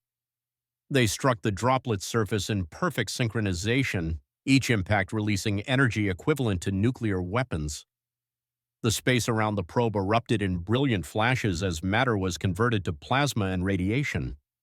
But when the energy signatures faded, the droplet remained unchanged. Its perfect surface showed no signs of damage, no indication that the most powerful weapons in humanity's arsenal had affected it in any way. The probe continued on its original trajectory, as serene and untouchable as a celestial object following the laws of orbital mechanics. "Impossible," breathed Dr. Chen. "Those impacts should have vaporized anything made of normal matter. The energy densities involved exceed the binding strength of any known material." Zhang felt the cold certainty of tactical realizations settling over him. "It's not made of normal matter," he said quietly, "and this isn't a reconnaissance mission." The second wave of attacks included humanity's most advanced weapons, antimatter missiles that could annihilate entire city blocks, coherent energy beams powered by fusion reactors, and exotic particle weapons that manipulated fundamental forces. The droplet absorbed everything without reaction, its surface remaining as perfect and unmarked as before. Sir, Commander Vasquez reported, her voice tight with growing concern, the probe has altered course. It's moving toward our formation. The change was subtle at first, a slight deviation that brought the droplet's trajectory into alignment with the densest concentration of human vessels. But as they watched, its velocity began to increase without any visible means of propulsion. Within minutes, it was moving faster than humanity's most advanced interceptors, accelerating smoothly toward the heart of the combined fleet. All vessels, evasive maneuvers, Zhang ordered, but even as he spoke, he knew it was too late. The droplet's acceleration curve indicated propulsion capabilities that violated everything humanity understood about physics. Whatever technology allowed it to move through space without reaction mass or visible energy signatures also gave it maneuverability that made escape impossible. The attack began with surgical precision. The droplet struck the destroyer Prometheus amidships, passing through its armored hull like a bullet through tissue paper. The ship's fusion reactors went critical, creating a brief star that illuminated the battlefield before fading into expanding clouds of plasma and debris. But the probe hadn't been damaged or slowed by the impact. It emerged from the destruction of the Prometheus and immediately altered course toward the heavy cruiser Marathon, its trajectory calculated with mathematical perfection to intersect the ship's command section. It's using our own vessels as weapons, Zhang realized with horrified admiration. Every impact destabilizes fusion containment, turning our ships into bombs. The droplet moved through the fleet like a silver needle threading through fabric, each contact point becoming a nova of released energy as ship after ship succumbed to catastrophic reactor failure. Human weapons had no effect on its passage. Defensive fire passed through the space it occupied without causing any detectable damage or deviation. Within an hour, over 800 vessels had been destroyed. The combined fleet, humanity's greatest military achievement, was being systematically annihilated by a single object no larger than a private aircraft. The remaining ships attempted desperate escape maneuvers, but the droplet's impossible acceleration allowed it to pursue and destroy targets regardless of their evasive actions. Admiral Zhang stood on the bridge of the Natural Selection, watching display screens that showed the destruction of ships whose crews he had known personally for decades. Commander Vasquez was dead, along with the entire crew of the flagship Humanity's Pride. Dr. Chen had been aboard the research vessel Curiosity when the droplet punched through its central laboratory, triggering a cascade failure that consumed the ship in seconds. "Sir," reported Lieutenant Park from the communication station, "we're receiving a message from Earth Defense Command. They're ordering all surviving vessels to retreat and regroup." "No," Zhang said quietly. "Signal the remaining ships. We're not retreating." The young officer looked confused. "Sir, with respect, our weapons have no effect on the enemy. Continuing to engage serves no tactical purpose." Zhang turned from the displays showing humanity's defeat and faced his remaining crew. "Lieutenant, do you understand what we've just witnessed?" "A demonstration of superior alien technology, sir." "We've witnessed the execution of 2 million people who believed they were protecting their homeworld," Zhang corrected. "The droplet isn't just a weapon, it's a message. The Trisolarans are telling us that our technological development over the past 2 centuries means nothing. They can destroy our greatest achievements with a single probe." He walked to the tactical station and began entering coordinates for a course that would take the Natural Selection away from Earth, toward the outer regions of the solar system where deep space monitoring stations track the movements of objects in interstellar space. "Sir," Lieutenant Park protested, "you're ordering us to abandon Earth?" "I'm ordering us to survive," Zheng replied. "When word of this massacre reaches the planet, humanity will lose hope. They'll surrender to the Trisolarans, or they'll collapse into chaos, or they'll make desperate decisions that guarantee their extinction, but some of us need to survive to carry forward the lessons we've learned." As the Natural Selection began its acceleration away from the battlefield, Zheng watched the droplet complete its systematic destruction of the human fleet. The probe's perfection was beautiful in its way, a demonstration of what intelligence could achieve when it embraced the principles that govern survival in a dark universe. The Trisolarans had created something that was simultaneously art and weapon, a technological achievement that served as both tool of war and aesthetic statement about the nature of superior civilization. The last image transmitted from the fleet showed the droplet hovering motionless in space, surrounded by the expanding debris clouds of over 1,000 destroyed vessels. It had accomplished its mission with efficiency that bordered on the artistic, eliminating humanity's military capacity while suffering no damage or loss of capability. As the natural selection disappeared into the darkness between worlds, Zhang Beihai understood that humanity's brief moment as a cosmic player was ending. The Dark Forest had rules, and those rules were enforced by civilizations capable of creating beauty from destruction and art from annihilation. Earth would face its future alone, defended only by Luoji's threat to expose Trisolaris to cosmic judgment. Whether that would be enough to ensure humanity's survival remained to be seen, but Zhang had made his choice. Some humans would survive in the darkness, carrying forward the knowledge that might someday allow their species to reclaim its place among the stars. The universe was vast and cold, but it was also patient, and in that patience there might yet be room for hope. Chapter 11: The Sword and the Return. The hibernation chamber hummed with the quiet efficiency of technology that had been perfected over 2 centuries of human advancement. Luo Ji floated in the nutrient-rich fluid that had preserved his body through 185 years of induced sleep. His biological functions slowed to barely detectable levels while the world transformed around him. The awakening process was gradual, consciousness returning in stages as medical nanobots systematically restored his nervous system to full functionality. His first coherent thought was of Zhuangyan and Xiaxia. They remained in their own hibernation chambers in a facility not far from his own, their sleep synchronized with his so that when humanity no longer needed the threat of cosmic annihilation, they could all wake together into whatever world their sacrifice had helped create.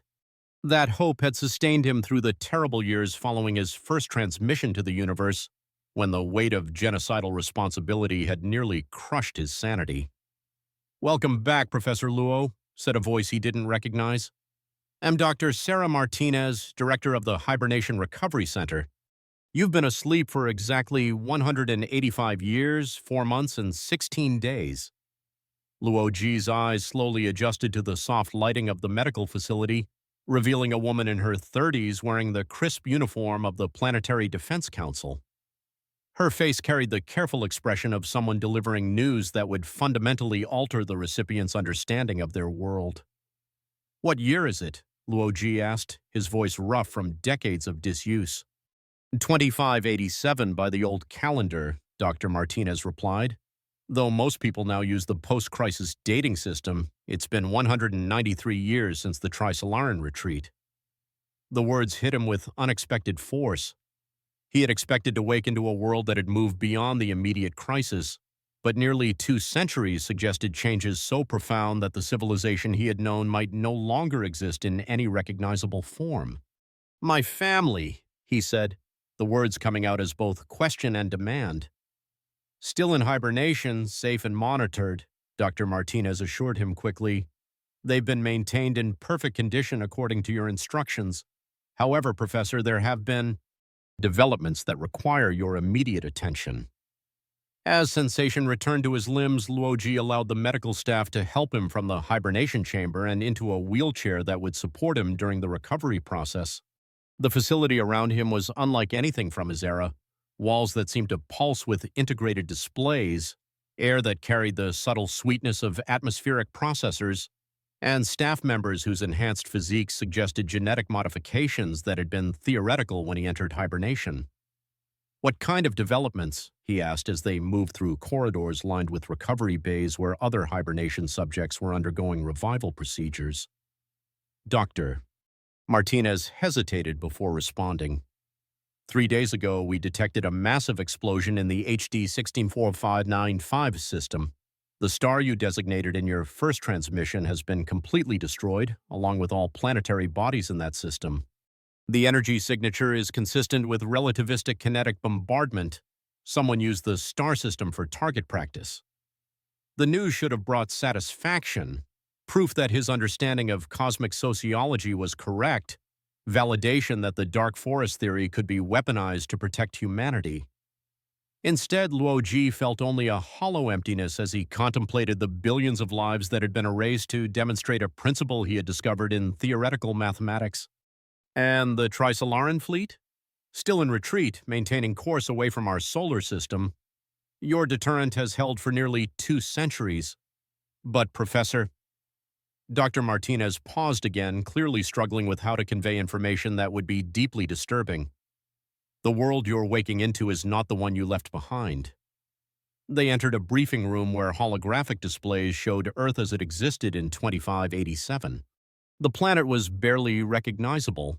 Massive city-states stretched across entire continents, connected by transportation networks that moved through both atmosphere and space.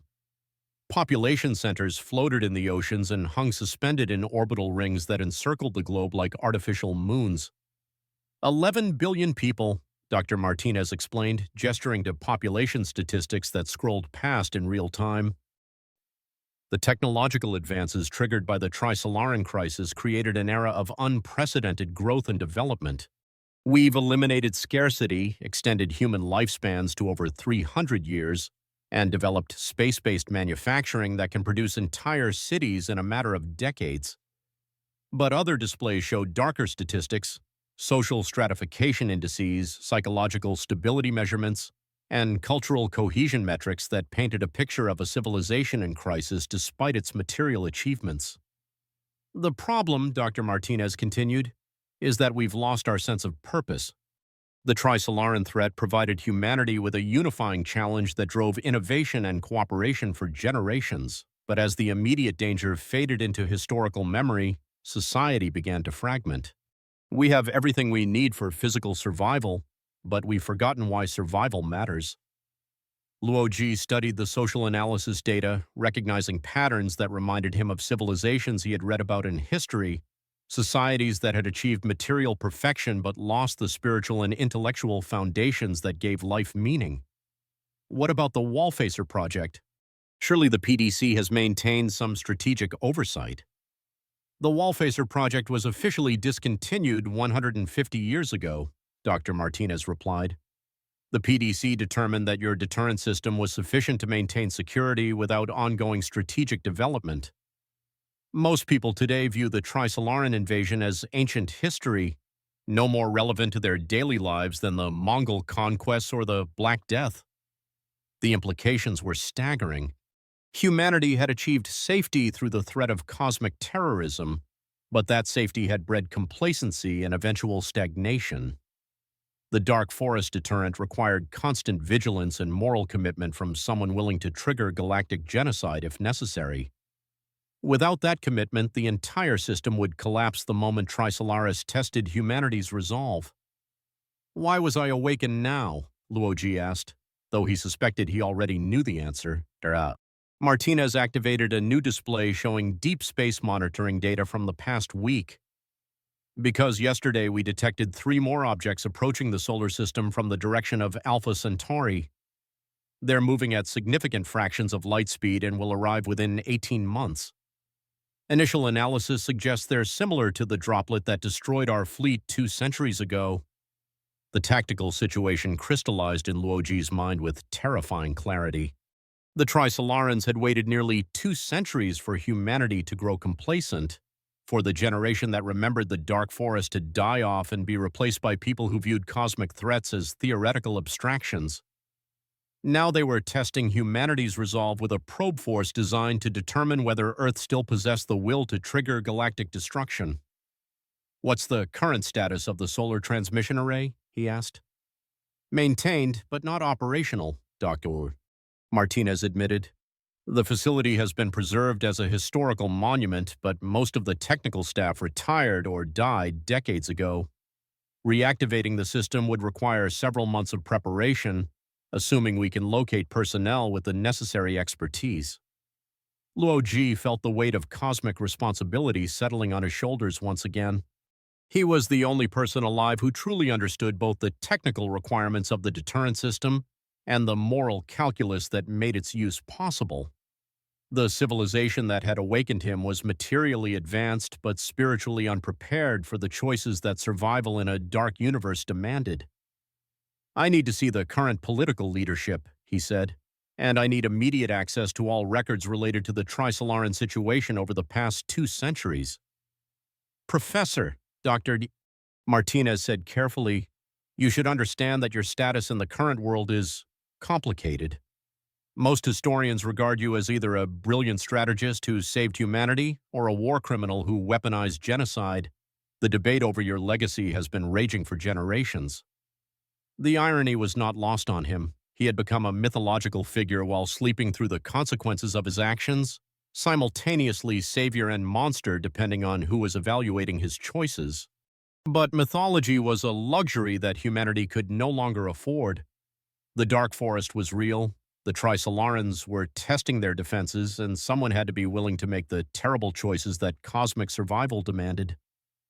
Dr. Martinez, Luoji said, his voice carrying the authority that had once commanded unlimited resources and global obedience.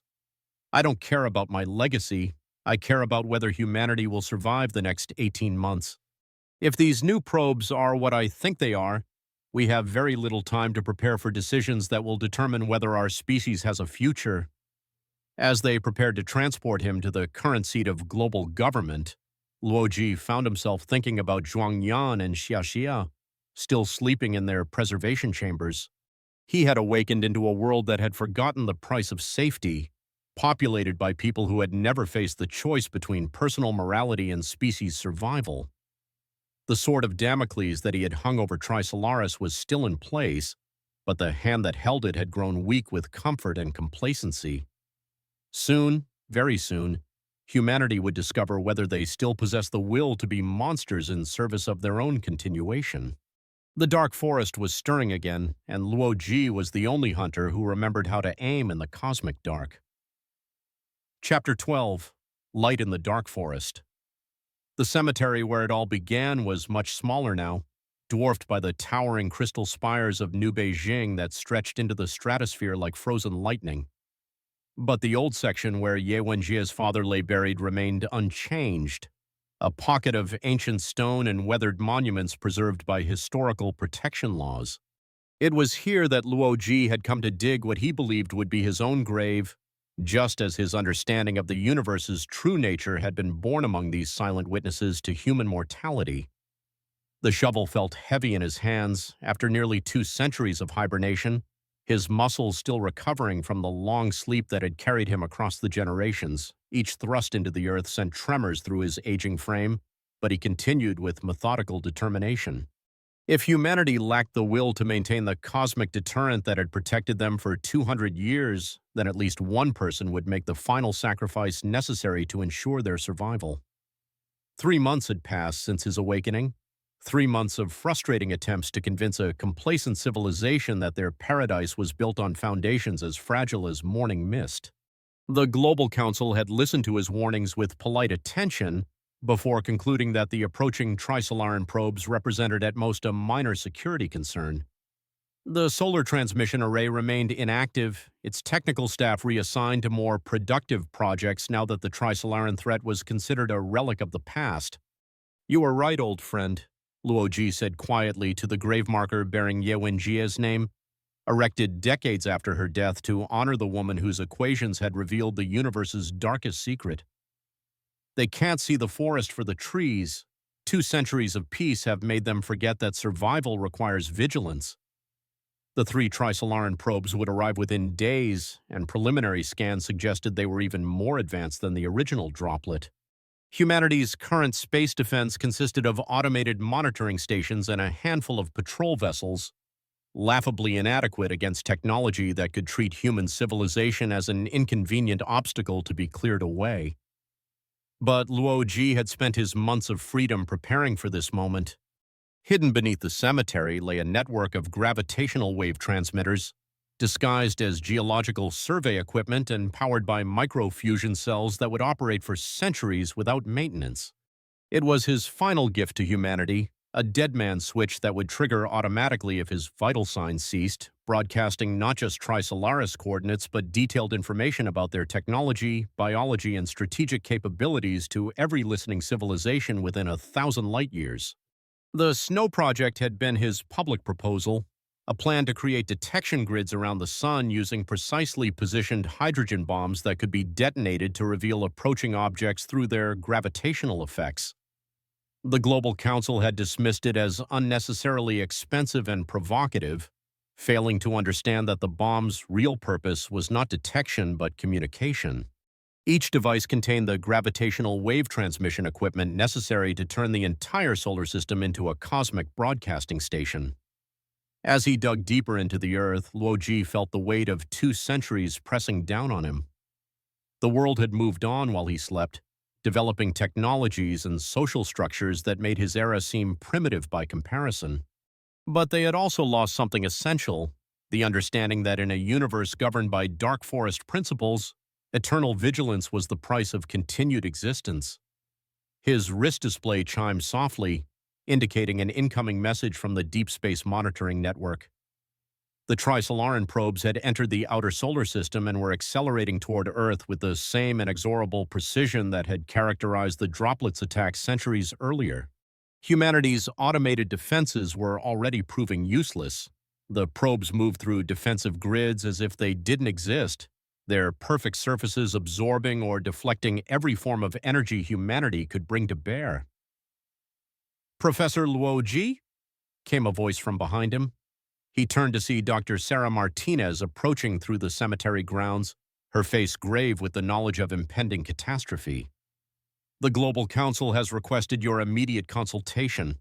The probes have begun some form of signal transmission that our linguists can't decode." Luoji leaned on his shovel, studying the woman who had awakened him into this strange new world. "Let me guess, they want me to use the deterrent system to threaten the Trisolarans, but they still refuse to reactivate the solar transmission array. The Council believes that your personal authority as the architect of the original deterrent might be sufficient to convince the Trisolarans to withdraw without actual transmission," Dr. Martinez admitted. The naivety was breathtaking. They wanted to bluff with an empty hand, hoping that reputation alone would be enough to maintain a balance of terror that required absolute commitment to mutual destruction. It was exactly the kind of wishful thinking that the Dark Forest punished with extinction. "Tell the Council that I'm exactly where I need to be," Luoji replied, returning to his digging. "And Dr. Martinez, you might want to evacuate the major population centers. What's coming won't discriminate between military and civilian targets." As she hurried away to deliver his message, Luoji activated the dead man switch that connected his vital signs to the hidden transmission network. The device was elegant in its simplicity, a quantum entanglement communicator that would trigger the moment his heart stopped beating. Unlike the solar array, which required massive infrastructure and political authorization, his personal insurance policy could function regardless of government approval or social consensus. The first explosions began just as the sun was setting, brilliant flashes of light on the horizon where the Trisolaran probes had begun their systematic destruction of Earth's orbital infrastructure. Space elevators collapsed in cascades of molten metal, orbital habitats became expanding clouds of debris, and the magnificent ring cities that had encircled the planet were reduced to glowing fragments in a matter of hours. But the probes weren't targeting population centers, not yet. They were demonstrating their capability, proving that 2 centuries of human technological advancement meant nothing against truly superior alien engineering. It was the same message the original droplet had delivered, but magnified to encompass humanity's entire space-based civilization. Luoji's communication device chimed again, this time carrying a priority signal from the Trisolaran fleet that had been traveling through interstellar space for over 2 centuries. The message was brief and entirely predictable. Communication to Luoji from Trisolaran Command Demand, immediate deactivation of cosmic coordinate broadcast capability, solar transmission array must be permanently dismantled under Trisolaran supervision. Ultimatum, compliance required within 72 hours. Non-compliance will result in complete sterilization of Earth's surface. Trisolaran civilization possesses detailed intelligence regarding human military capabilities. Resistance is impossible. Final offer. Human populations will be relocated to designated preservation facilities pending establishment of Trisolaran colonial administration. Cultural autonomy will be maintained within approved parameters. This represents maximum possible accommodation of human interests. Response required: transmit acceptance of terms immediately to prevent unnecessary casualties. The message confirmed what Luoji had suspected since the probe's arrival. The Trisolarans had spent 2 centuries developing countermeasures to the Dark Forest deterrent. They understood humanity's psychological limitations, knew that a civilization grown complacent with peace would lack the will to trigger galactic genocide. They were calling humanity's bluff with the confidence of superior beings who had calculated all possible responses. But they had made one crucial error in their calculations. They assumed that rational self-interest would prevent any individual from deliberately triggering cosmic catastrophe. They couldn't comprehend the possibility that someone might choose mutual destruction over surrender, that love itself could become a weapon more terrible than any technology. Luoji thought of Zhuang Yan sleeping in her preservation chamber, of Xia Xia suspended between one breath and the next, of the billions of people who would die if he activated the transmission system. The mathematics of cosmic sociology were clear. Revealing Trisolaris' location would condemn an entire civilization to extinction within decades. But failing to reveal it would condemn humanity to slavery or death within hours. He placed his hand on the dead man's switch, feeling its warm surface pulse with quantum energy that connected him to gravitational wave transmitters hidden throughout the solar system. With a single gesture, he could transform the sun itself into a beacon that would announce Trisolaris' location to every predator civilization within 1,000 light-years. The Trisolarans would have perhaps 50 years to enjoy their conquest of Earth. Bafai. Ma merci.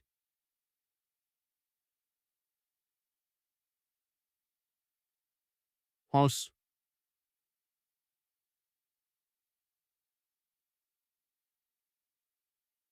Was reduced to cosmic dust. The choice was always se. He said to the darkening sky where the first stars were becoming visible. 2 centuries ago, you made me into the guardian of a deterrent that only works if someone is willing to use it.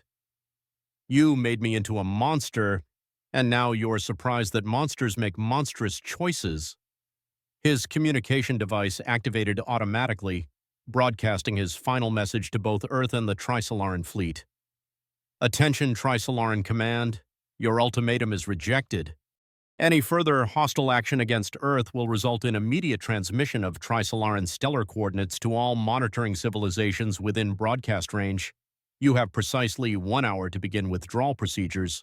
This is not a negotiation. To the people of Earth, the deterrent system is now armed and under my direct control.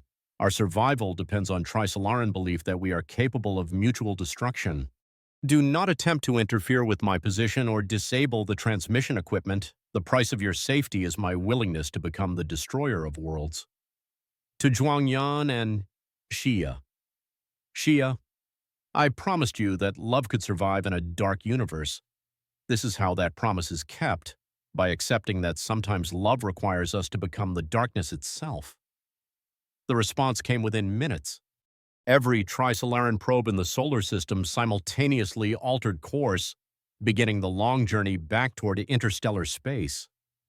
The alien fleet, which had spent centuries traveling toward Earth, began the complex process of deceleration and course correction that would take them away from humanity's reach. As Luoji watched the lights of the retreating probes fade into the cosmic dark, he realized that his vigil had only begun.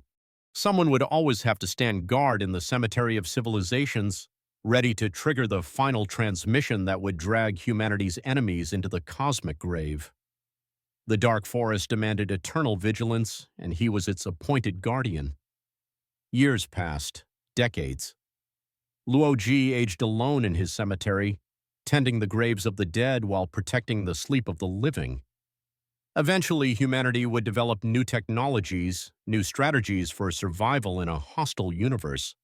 Eventually, they might even find a way to escape the Dark Forest entirely. But until that day came, one man would remain in the shadows between the graves, his finger on the trigger of galactic destruction, ensuring that those who hunted in the cosmic dark would find at least one prey willing to drag them all into extinction rather than surrender to inevitable death. The forest was dark, but somewhere in its depths a light still burned. The terrible illumination of love transformed into the ultimate weapon of survival.